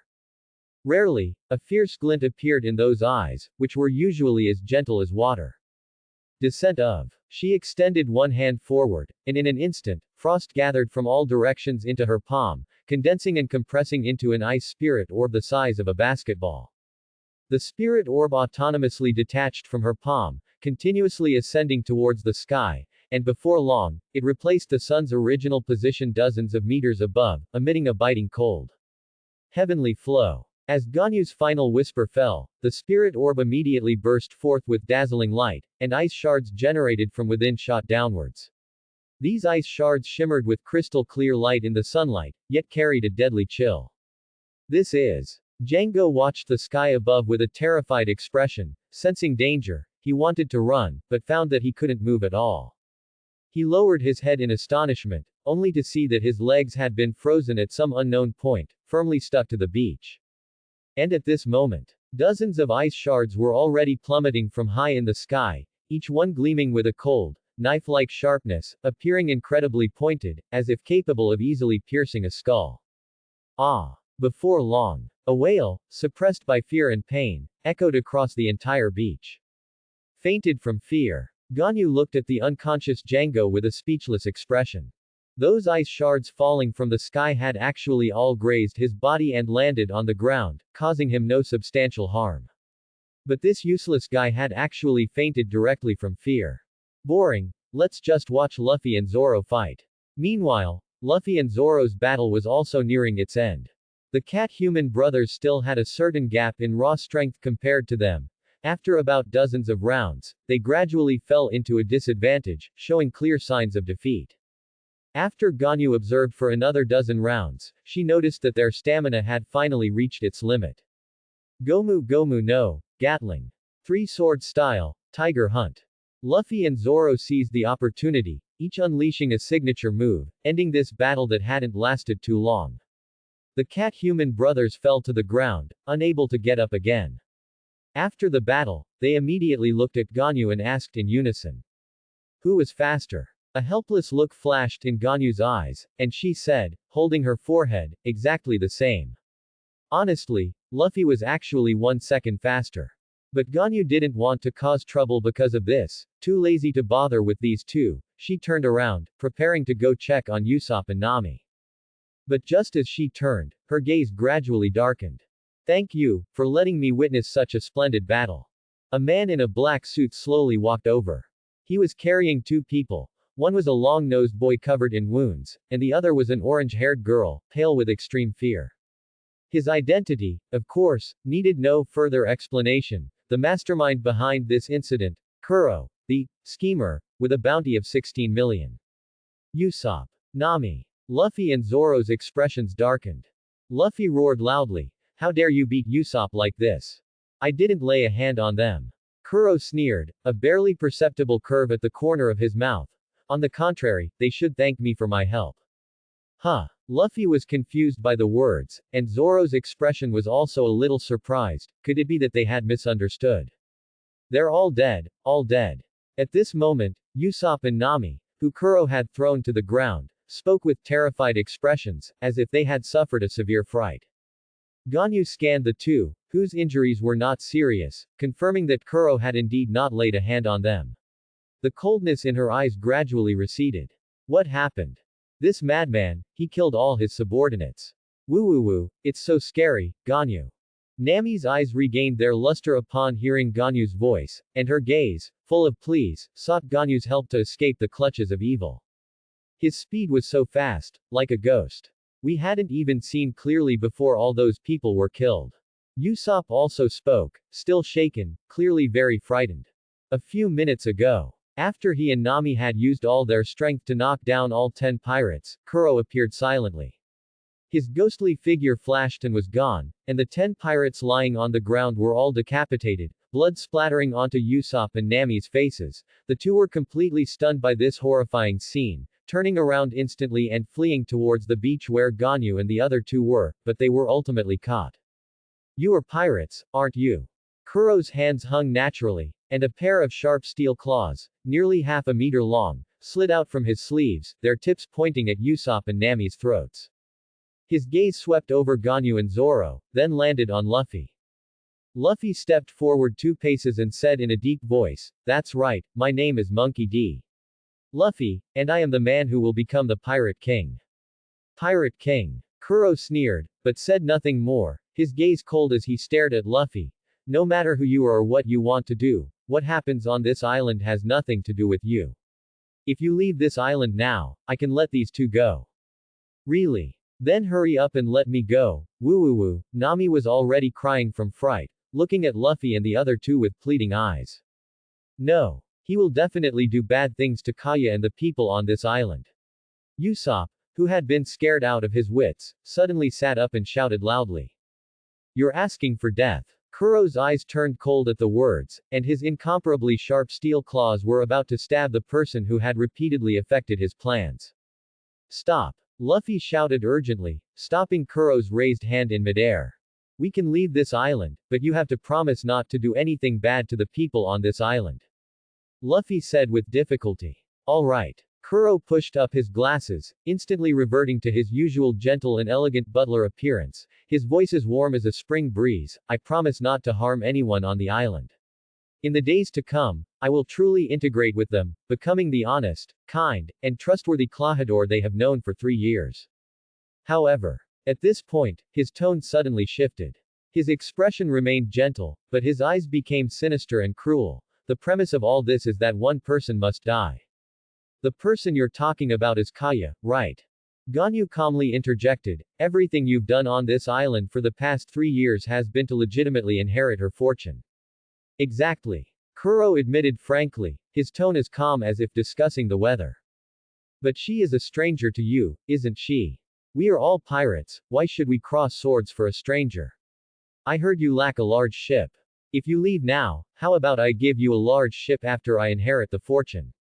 Don't believe him. He's definitely lying. Hearing that his childhood friend's life was in danger, Usopp could no longer hold back.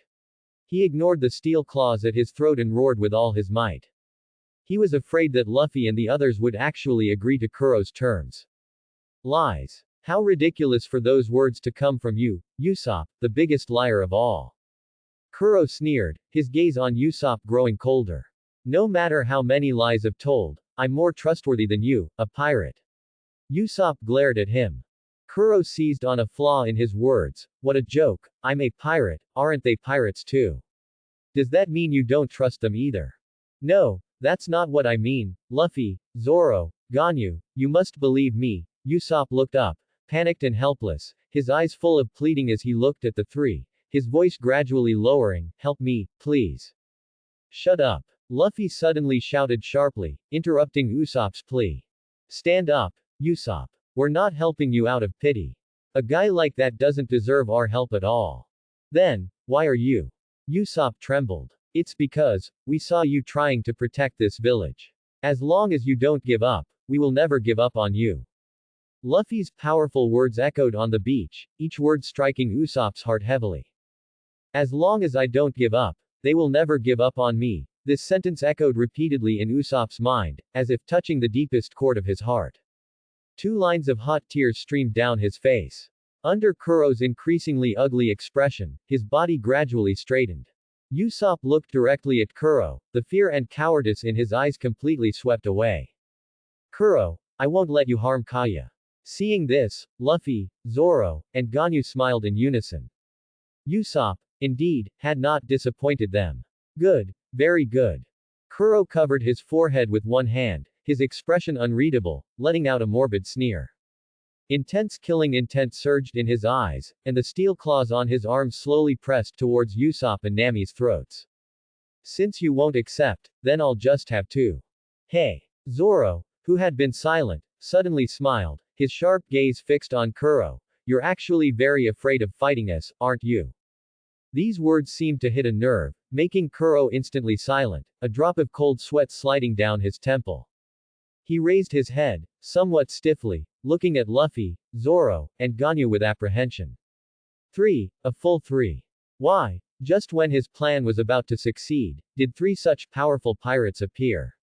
Even with his self-confidence, he didn't feel he could defeat these 3 in a 1-on-3 fight. How about this? We'll change the terms. Zoro's lips curved into a smile.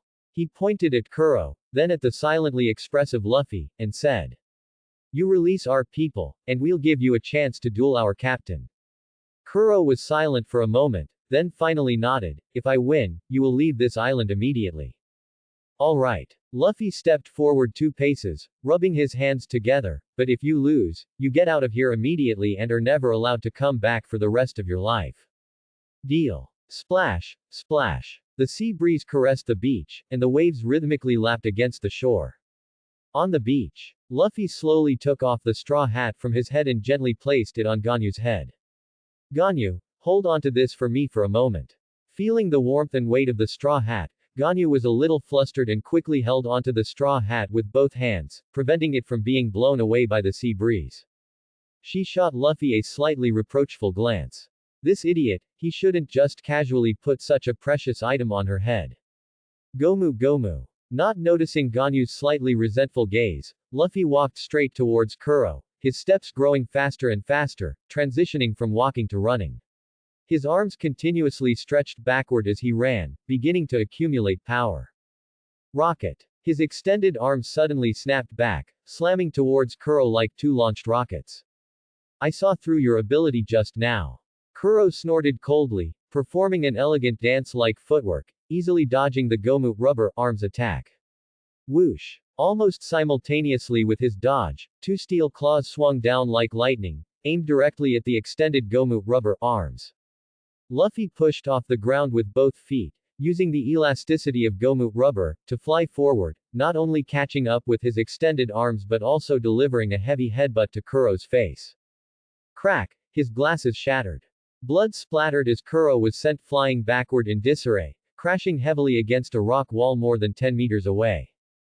Gomu Gomu, Gatling. Luffy pressed his advantage, instantly flashing in front of Kuro, unleashing a torrent of punches like a storm. Each punch carried a sound of tearing air, the dense barrage of attacks continuous like machine gun fire. Bang bang bang bang. The rock wall shattered under the heavy blows, and layers of earth peeled off the cliff face, kicking up a cloud of dust. And in this flying dust, a figure slowly stood up. He flickered continuously like a ghost, each step allowing him to instantly move several meters. This is. Luffy's gaze became serious. The figure perfectly dodged all of his punches, his speed even surpassing his punching frequency. What kind of move is that, to be so fast? Zoro, watching from the side, frowned deeply, his eyes slightly serious. The figure flickering erratically on the battlefield was so fast that it almost exceeded the limits of what the naked eye could perceive. It's a bit like Soru, from the Marine 6 Powers. Ganyu observed for a while before answering. But then she saw Zoro, Usopp, and Nami looking at her with blank expressions, so she sighed and said, "Alright, you don't seem to know what the Marine 6 Powers are." The Marine 6 Powers are a type of martial arts technique that only high-ranking Marine officers can master. There are 6 forms in total: Soru, Tekai, Kami-e, Geppo, Rankyaku, and Shigen. Each one is a martial art that surpasses the limits of human physical ability, with immense power. Mastering them allows one to fight even devil fruit users.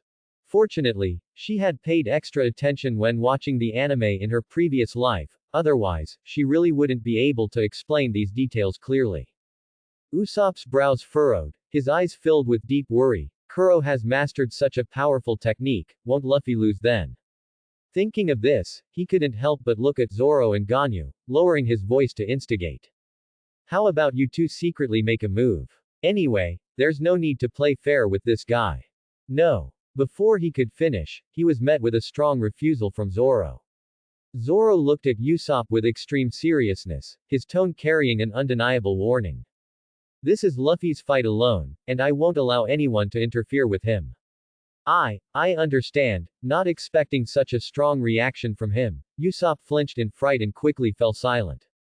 You shouldn't underestimate our captain too much, Usopp. Ganyu smiled at the sight. Just watch, it won't be long before Luffy can match his speed. Shikushi, Death Scoop was a notorious killing technique in the East Blue, rumored to be as fast as Soru, one of the Marine 6 Powers. But this move had a fatal flaw. When using it, even Kuro himself could not control the trajectory of the attack. Aha! Luffy grunted, and blood bloomed on his body like flowers. His pupils constricted as he watched the figure that had just attacked him leap back 10 meters with astonishing speed. With a crack, a large tree several meters tall was torn to shreds. This guy is just too fast. Luffy's gaze chased the constantly flickering figure, watching him wreak havoc on the surroundings, but his heart was filled with vigilance, because the opponent would occasionally strike at him. Whoosh! Without warning, a ghostly figure instantly flashed in front of him, sharp steel claws tearing through the air with the added speed. Ah! Luffy only managed to glimpse a shadow, and the next moment, a sharp pain shot through his arm. As blood splattered, 3 deep, bone-visible gashes were left on his arm. Gomu Gomu, pistol. His Gomu rubber arm rapidly extended, striking fiercely at the position where the figure was about to disappear, but it was still half a beat too late, only hitting an afterimage. Kuro had already flickered 10 meters away again. My eyes are blurring, I can't hit him at all. What should I do? Luffy clutched his bleeding arm in pain, anxiously tracking the elusive figure in the distance. This feeling of being able to only passively take hits without being able to retaliate was a stifling sensation he had never experienced before. Luffy, if you can't see clearly, then try not using your eyes. At this moment, a clear and pleasant voice came from the woods. It was Ganyu. Luffy didn't even look up but recognized the owner of the voice. Because it was Ganyu speaking, he unconsciously pondered the meaning of her words. Not using his eyes, what did that mean? Wait, since he couldn't see his movements anyway, then he simply wouldn't use his eyes to look. Luffy suddenly brightened, closing his eyes without hesitation. His breathing gradually became calm, his ears moved with the wind, and his body also entered a peaceful state at this moment. Just then, Kuro attacked again, covering 10 meters with astonishing speed, his 2 steel claws crisscrossing in the air, with a whooshing sound, stabbing directly at Luffy's heart. However, just as the steel claws were about to pierce Luffy's chest, he suddenly turned slightly sideways. The steel claws grazed his chest, only tearing the fabric of his shirt. I got you. At the same time, a hand shot out, its palm gripping a wrist like an iron clamp. What? Kuro's eyes widened in disbelief. His body suddenly froze in midair, dragged forcefully to the ground by a massive power. Boom! A Gomu rubber fist, charged for a long time, tore through the air, heading straight for his face. Splat! Kuro's chin took a heavy punch, sending him flying backward into the air in a supine position. His brain, having suffered a severe blow, was somewhat disoriented. He slowly opened his eyes, only to see the ground gradually receding, and a series of whistling afterimages of fists, Gomu Gomu, Gatling. It was noon, and the blazing sun hung high in the sky, scorching the earth. At the coast of Syrup Village, a figure wearing a straw hat stood backlit against the dazzling sunlight, maintaining a punching pose. In front of him, a man in a suit slowly collapsed, kicking up a cloud of dust. Time seemed to freeze at this moment, with only the ceaseless waves still crashing on the beach. After a long while, we won. Not far away, a burst of excited cheers finally broke the silence. Usopp and Nami rushed out, followed by 3 little kids from the Usopp Pirates. Hearing his companions' cheers, Luffy slowly retracted his fist. He squatted down, picked up a pair of broken glasses from the sand, and gently placed them on Kuro's chest, who was lying flat. Why did I lose? As soon as he stood up, he heard a weak voice, completely devoid of belief. Luffy paused, glanced at him, and then flashed a brilliant smile. I'm the man who's going to be the Pirate King. How could I possibly lose to someone who abandoned the sea and lived under a false name? A few hours later, inside the luxurious living room of a mansion, the 4 members of the Straw Hat Pirates and Usopp were seated, facing a large dining table laden with all sorts of delicious food. A gentle, golden-haired young woman watched the 4 devouring their meal, a faint smile playing on her lips. Kaya, why aren't you eating something too? Usopp, who was wrestling with Luffy for food, noticed the girl's silence and asked with concern, are you feeling unwell? Did that scoundrel Kuro hurt you? No, it's not that. Kaya blinked gently, her eyes curving into crescent moons as she smiled and said, It's just been a long time since I've eaten with so many people, and watching you all eat makes me happy. Oh. Relieved by the answer, Usopp relaxed. He was about to lower his head to continue enjoying the meal when he realized his plate had disappeared. Nani! He exclaimed, turning to see Luffy shoveling all the food from his plate into his mouth. You fool, what am I going to eat after you finish it all? Usopp flew into a rage and pounced on Luffy, wrestling with him. PFF'd. Kaya couldn't help but cover her mouth and giggle. I'm so sorry. Nami sighed, rubbing her forehead. He's always like this when he eats, he just can't control himself. Kaya gently shook her head. It's all right, I'm happy to see Usopp so joyful. As she spoke, her gaze remained fixed on Usopp. You two have a really good relationship. Ganyu sighed, a pang of jealousy rising in her heart. That kid Usopp, he's living too well. Not really. Kaya blushed, understanding the implication.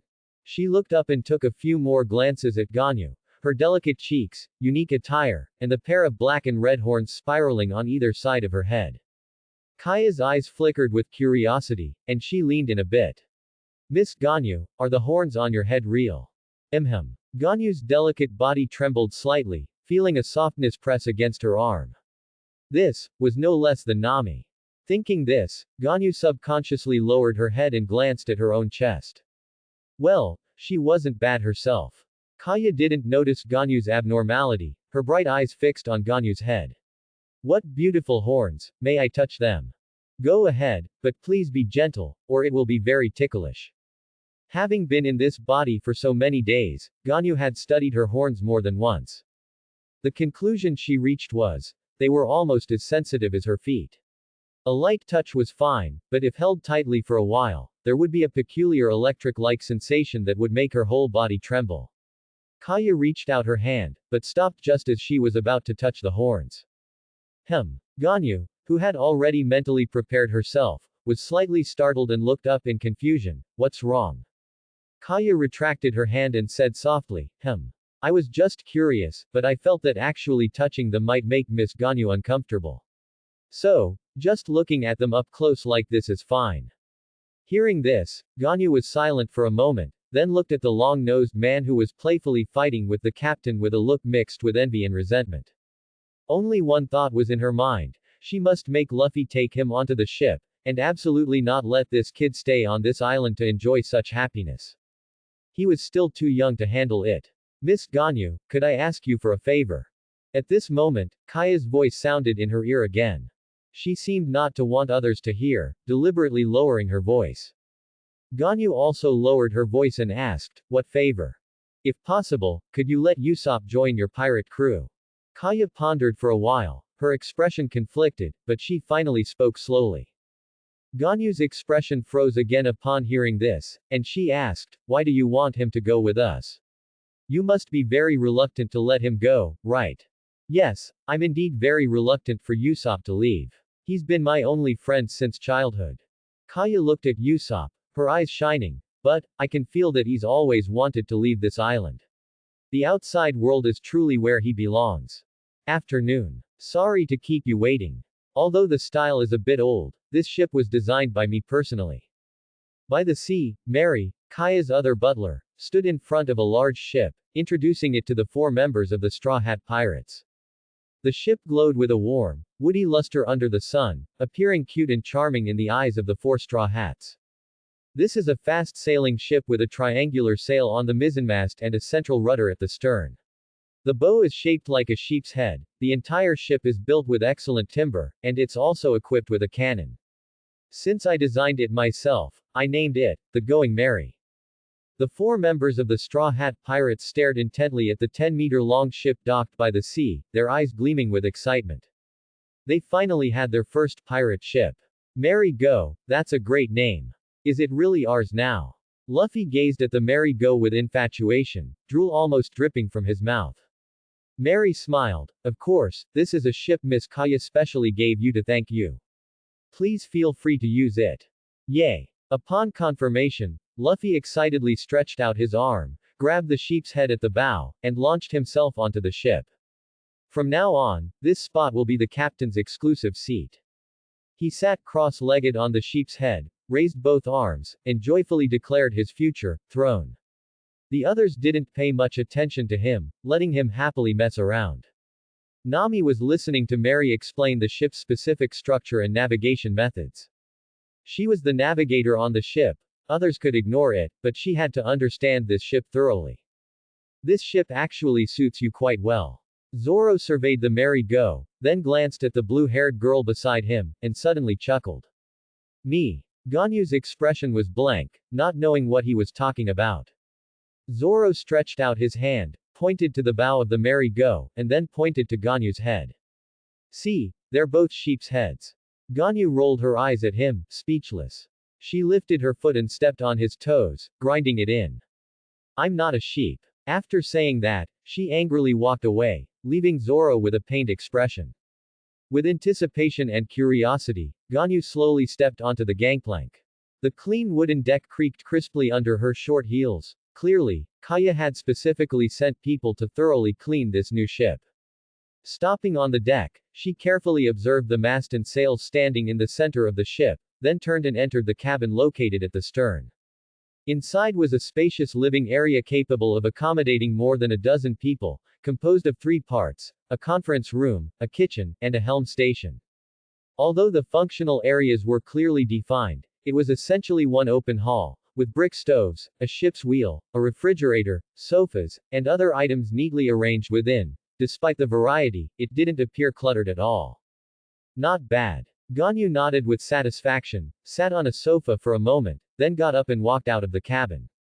This time, she explored downwards, following the stairs beside the mast. There were 2 levels of space below. The first basement level had 2 warehouses, located beneath the bow and stern respectively. The bow warehouse was connected to a cannon. In future sea battles, someone would need to be here to fire it. Besides the cannon, oars, lifebuoys, ropes, and other essential navigation items were neatly arranged here. The stern warehouse was a regular storage room, specifically used for storing barrels of wine, food, and other supplies. The second basement level only had 2 bedrooms. As expected, the smaller one was for female crew members, and the larger one was allocated to male crew members. Of course, if the number of female crew members exceeded that of males in the future, this arrangement might be adjusted. However, Ganyu knew this was impossible. Including herself, there would only be her, Nami, and Robin as female crew members in the future. Ganyu, have you checked out the rooms? How are they inside? Just then, Nami rushed down the stairs and entered the bedroom where Ganyu was, her eyes immediately lighting up. Wow! It's much better than I thought. Kaya is so thoughtful, she even prepared a mirror for us. The mirror she referred to was actually an exquisite dressing table. Mary, being male, naturally wouldn't have thought of such a detail. It must have been arranged by Kaya herself. Ganyu mused inwardly that Miss Kaya had truly never been out to sea. What real pirate would use such a thing? Moreover, she herself had no use for it. This naturally beautiful, flawless, perfect body needed no adornment. Compared to the mirror, don't you think the furnishings here are more luxurious? Ganyu lazily reclined on the soft couch, gesturing towards the room's furnishings. Nami looked in the direction she pointed and couldn't help but exclaim. A writing desk, a bookshelf, a bed, a sofa, a bar counter, the setup is too complete. It's like staying in a luxury hotel. If I'm not mistaken, this room was originally designed for Kaya. Only for his own young lady would Mary design it so luxuriously, Ganyu said leisurely, looking at the luxurious bedside lamp. Then we really benefited from that. Nami sighed with emotion, then walked over to a hammock and, raising her leg, lay down on it. The hammock swayed gently with her movement, outlining her graceful curves. I'll sleep in this hammock from now on, you can have that big bed. Nami narrowed her eyes, enjoying the comfortable hammock. No, you should keep this big bed. Ganyu politely declined the suggestion. She thought of something. There were only 2 beds in the room. The hammock could only accommodate 1 person, but the big bed could accommodate 2 or 3. If she slept in the big bed, wouldn't Robin, who would board the ship later, have to sleep with her? Sleeping with an exceptionally mature woman, yet being unable to do anything, would be too much torture for her. Oh, you're right. Nami, however, misunderstood, thinking Ganyu wanted to continue being close to her. There's no need for us to sleep separately. It's better if we sleep in one bed together, like these past few days. No, I mean I'll sleep in the hammock. Ganyu said weakly, but Nami, whether asleep or pretending not to hear, did not respond. The air fell silent once more. After a long while, listening to the steady breathing of the orange-haired girl from the hammock, Ganyu quietly got up and left the room. She wasn't sleepy yet, so she wouldn't stay there and disturb Nami's rest. Tap, tap, tap. Stepping onto the deck again, she saw Zoro standing at the bow, chatting idly with Luffy, who was sitting on the bow. Hearing the movement, both turned their heads simultaneously. Luffy's face lit up with joy, and he excitedly waved. Ganyu, Ganyu, come over here to me, the view from this spot is amazing. Is that so? Ganyu took 2 steps forward, stopping beside Zoro, and looked at Luffy with a smile. Didn't you say the bow was your special seat? How can you bear to let me sit? I'll make an exception for you this one time. After today, you won't get another chance. Luffy laughed, patting the spot beside him, motioning for Ganyu to come over quickly. Alright then, I'll have to cherish this opportunity. Ganyu lightly leapt, deliberately stepping on Zoro's instep, then deftly jumped onto the bow. Hiss. Zoro gasped in pain, looking at the slightly smug Ganyu, speechless for a long time. This woman was a bit too resentful. Luffy burst into laughter, thinking Ganyu had stepped on him by accident. Haha, Zoro, you're too unlucky. Idiot. Can't you tell this woman did it on purpose? Zoro looked exasperated. Is that so? Then Ganyu, you're too naughty. Luffy glanced at Ganyu beside him, blinked, and said. However, well done. Ganyu pursed her lips, smiled sweetly, and said, thank you for the compliment, Captain, I will work even harder in the future. You too. Zoro's face gradually darkened, but he was completely helpless against the 2 in front of him. One was a woman he couldn't afford to provoke, and the other was the captain he recognized. By the way, where's Nami? Why haven't I seen her? Luffy laughed for a while before remembering someone was missing from the ship. In the bedroom, she's asleep. Ganyu faced the sea breeze, feeling it blow across her cheeks, causing her ice blue hair to flutter everywhere. This feeling was very pleasant, giving her a light and comfortable sensation from head to toe. Sleeping. Luffy tilted his head, asking in surprise, if she's sleeping, how are we going to set sail?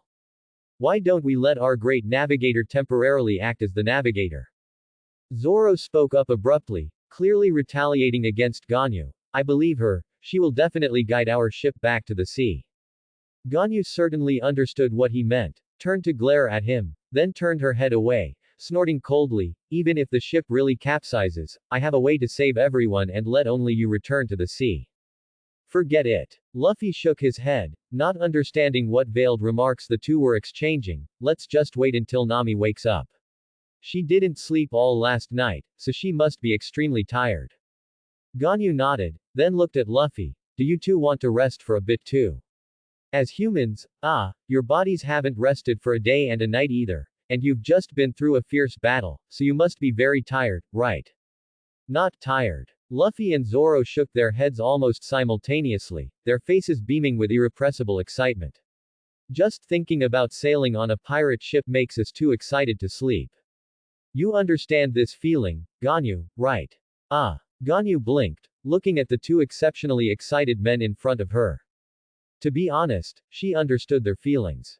A pirate having their first pirate ship is like a man owning his first car, or a family owning their first house. It holds extraordinary significance. However, did you 2 forget something? What is it? Luffy and Zoro asked. Ganyu slowly stood up, extended a delicate finger, and pointed diagonally upwards. Look, isn't there a pirate flag missing up there? Luffy and Zoro simultaneously looked up, following the direction of her finger. The top of the mast was bare, with only the sea breeze blowing lonely. Oh right. We almost forgot about that. Luffy clapped his hands, his eyes sparkling with excitement. What should we do? Where can we find a pirate flag now? Logically, a pirate flag just needs a black cloth and then to have a design painted on it, right? Zoro mused, stroking his chin. He had seen many pirate flags when he was a pirate hunter, and most of them were made this way. Good. Let's go look on the island right now. Luffy made the decision then and there. Just as he was about to jump off the ship, a voice drifted from afar. Wait for me. Don't set sail yet. The voice was very recognizable and familiar. All three of them looked up in surprise. Usopp. Isn't he on the ship? No, he hasn't said he's joining us yet, has he? Of course he's not on the ship. What? I thought you had already invited him to join. Not yet. Luffy shook his head, looking at the approaching figure, a smile unconsciously curving his lips. It's not too late now, isn't he here? A moment later, Usopp, carrying a huge package on his back, breathlessly boarded the deck. Good thing I made it. You weren't about to leave, were you? His gaze swept over Ganyu and the other two, a hint of expectation and hesitation on his face. Not yet. Nami is sleeping. We're about to draw a pirate flag. Seeing how exhausted he was, Ganyu stepped forward to help him unload the bulging package. Goodness, there was a lot of stuff inside. Her hand sank when she helped lift it. A pirate flag. Usopp's eyes lit up at the words. He patted his chest confidently, saying, I'm best at drawing. I guarantee I'll draw you a perfect pirate flag. Are you really good enough? Luffy eyed him suspiciously. Although Zoro didn't speak, his expression clearly showed he didn't believe it either. Absolutely. You'll see when I'm done. With that, Usopp quickly opened his package. It was stuffed with all sorts of items, clothes, toiletries, pots and pans, crafting tools. It was as if he had moved his entire home onto the ship. You really have a lot of things in there. Zoro's mouth twitched. It was his first time seeing someone bring so much luggage to sea. I packed everything from my home. Usopp said while rummaging. This time, I'm determined to become a true warrior of the sea before returning gloriously. Soon, he pulled out a roll of black cloth and a bucket of paint from the pile of miscellaneous items. Under the curious gaze of the three, Usopp skillfully unrolled the black cloth, picked up a paintbrush, and dipped it in white paint. He concentrated on the cloth, painting with broad strokes, occasionally stepping back a few paces to examine the effect. How is it? Not bad, right? Soon after, Usopp proudly unfurled his finished work. A skull flag wearing a straw hat fluttered in the sea breeze. The image wasn't vivid, but it was standard. A skull, taking up 2/3 of the flag, was drawn with snow-white paint, and on its head was a straw hat identical in style to the one on Luffy's head. The three of them nodded, quite satisfied. Luffy took the pirate flag, climbed the mast, and personally hung the flag. How impressive. Finally, it looks a bit like a pirate ship. Not bad at all. The three below watched this scene, and smiles involuntarily appeared on their faces. Mission accomplished. I'll be leaving now. I hope we'll meet again on the high seas someday. Usopp looked up a few times, then packed his belongings contentedly, ready to disembark. Where are you going? Luffy asked, watching this scene. To my own ship, of course. Usopp pointed towards the shore, where a small boat was docked, and forced a smile. You all take care too. We'll meet again. What are you talking about? Luffy scratched the back of his head, looking at him with a strange expression. Of course. I'm saying goodbye to you guys, idiot. Don't you know we might not meet again on the high seas? Zoro's voice roughly interrupted. What are you babbling about? Get on the ship already. Huh. Usopp's body trembled, and his gaze stiffly turned to Luffy. Luffy looked at him, saying word by word, haven't we been companions for a long time? This. Usopp was completely stunned. Just as he was about to say something, he realized Luffy, Zoro, and Ganyu had all turned away to do their own things. Time's almost up. I'll go wake Nami. Luffy, you go lower the sails. Alright. Finally, we can set sail. Zoro, you go raise the anchor. You should be fine by yourself, right? Who are you looking down on? Just tell me how to do it. On the deck, Usopp watched the three people moving, and for a moment, he didn't know what he should do. He opened his mouth but didn't ask. At that moment, a hand gently patted his shoulder, and Ganyu's voice came to his ear. Go check the weapons storage. It's below the bow. There's a ship cannon there. Can you adjust it, Usopp? Hearing the keywords, a ship cannon, Usopp's eyes immediately lit up. His expression solemn, he saluted the blue-haired girl on the spot. Understood, Captain. With that, he eagerly rushed towards the weapons storage on the lower deck. Ganyu tilted her head slightly, her pretty face filled with bewilderment. What did he just call her? Luffy heard the remark and immediately shouted, "Idiot, who are you calling captain?" Ah, sorry. I accidentally said the wrong thing, but it also feels kind of right. Nani, what are you talking about? Two idiots. Ganyu watched the two bickering again, shaking her head and smiling wryly. Approximately 10 minutes later, all preparations for departure were finally complete. At Luffy's command, the Going Merry set sail. On the deck, as the Going Merry sailed on the sea for a while, everyone's excitement about the new ship gradually subsided, and they began to seriously discuss their next destination. A cook. Hearing his companion's suggestion, Luffy tilted his head in confusion. Don't we have Ganyu? Why do we need a cook? She's not a cook, you know. Have you ever seen a cook who only knows how to grill meat? Zoro said with a speechless expression. He was truly fed up with eating grilled meat every meal, but he could never find an opportunity to speak up. Ganyu glanced at him, pursed her lips, seeing through his little thoughts, but didn't expose him. She thought for a moment, then turned to Luffy. Although what he said was unpleasant, Luffy, we really do need a professional cook, otherwise, the delicious ingredients Kaya gave us would be too wasted. According to the original plot, the next stop should be the sea restaurant Barati, where the next crew member, Sanji, was waiting for them. Ganyu deliberately led the conversation to finding a cook, so that the pirate ship would sail towards Sanji's location as in the original story. Seeing that his companions were all inclined to find a cook, Luffy had to temporarily put aside his original idea of finding a musician. Then let's go find a cook. He clapped his hands and said. But where do we look?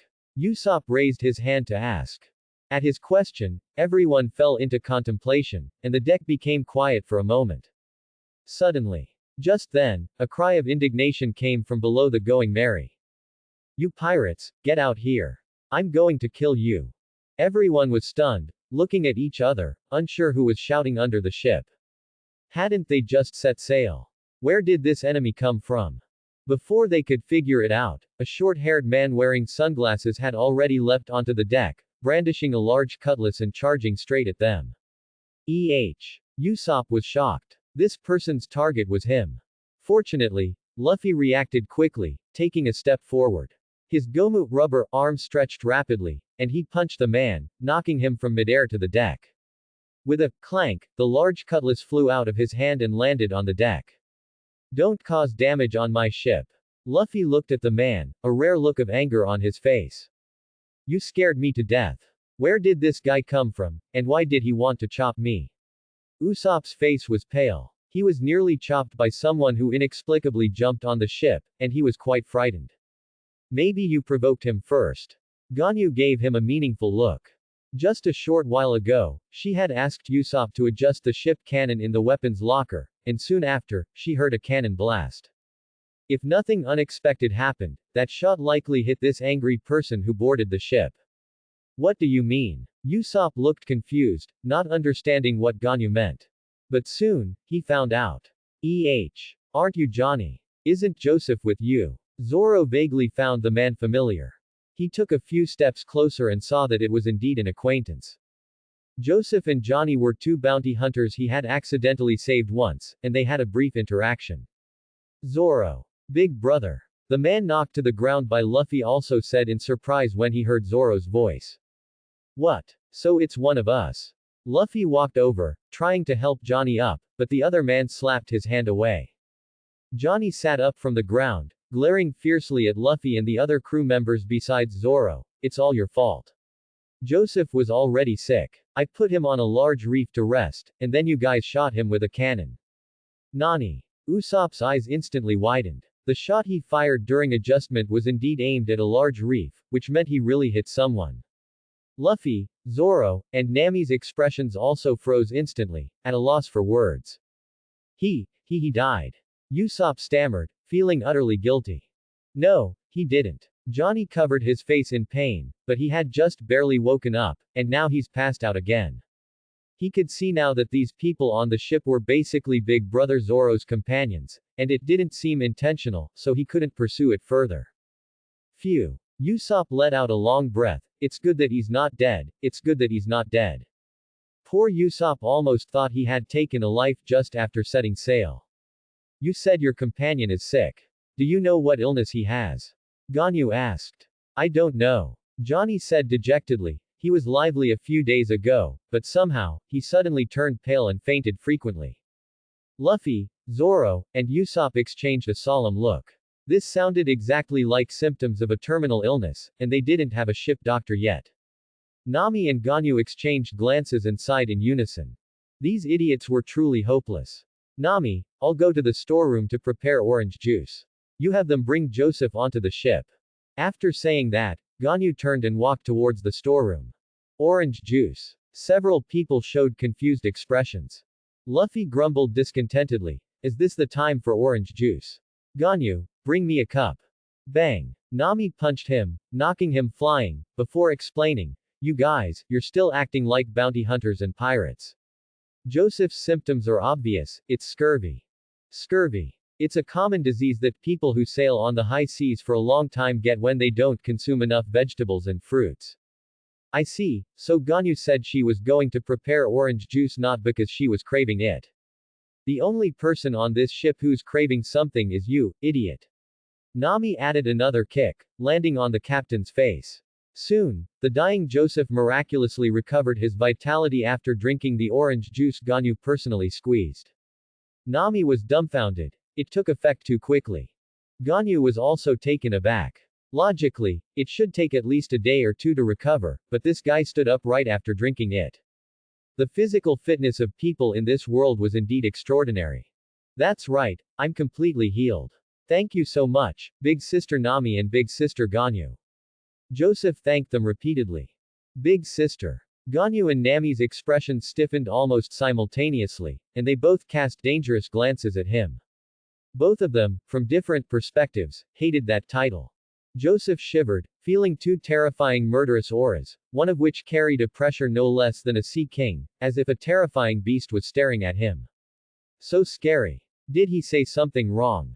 In a moment of crisis, Zoro stood in front of his subordinate, raising his hand and hitting him on the head. Idiot, shut up if you don't want to die. If you anger that woman, even I can't stop her. Ah, yes. Joseph flinched and immediately quieted down. He wouldn't dare offend a woman even Big Brother Zoro couldn't afford to provoke. Thanks for watching.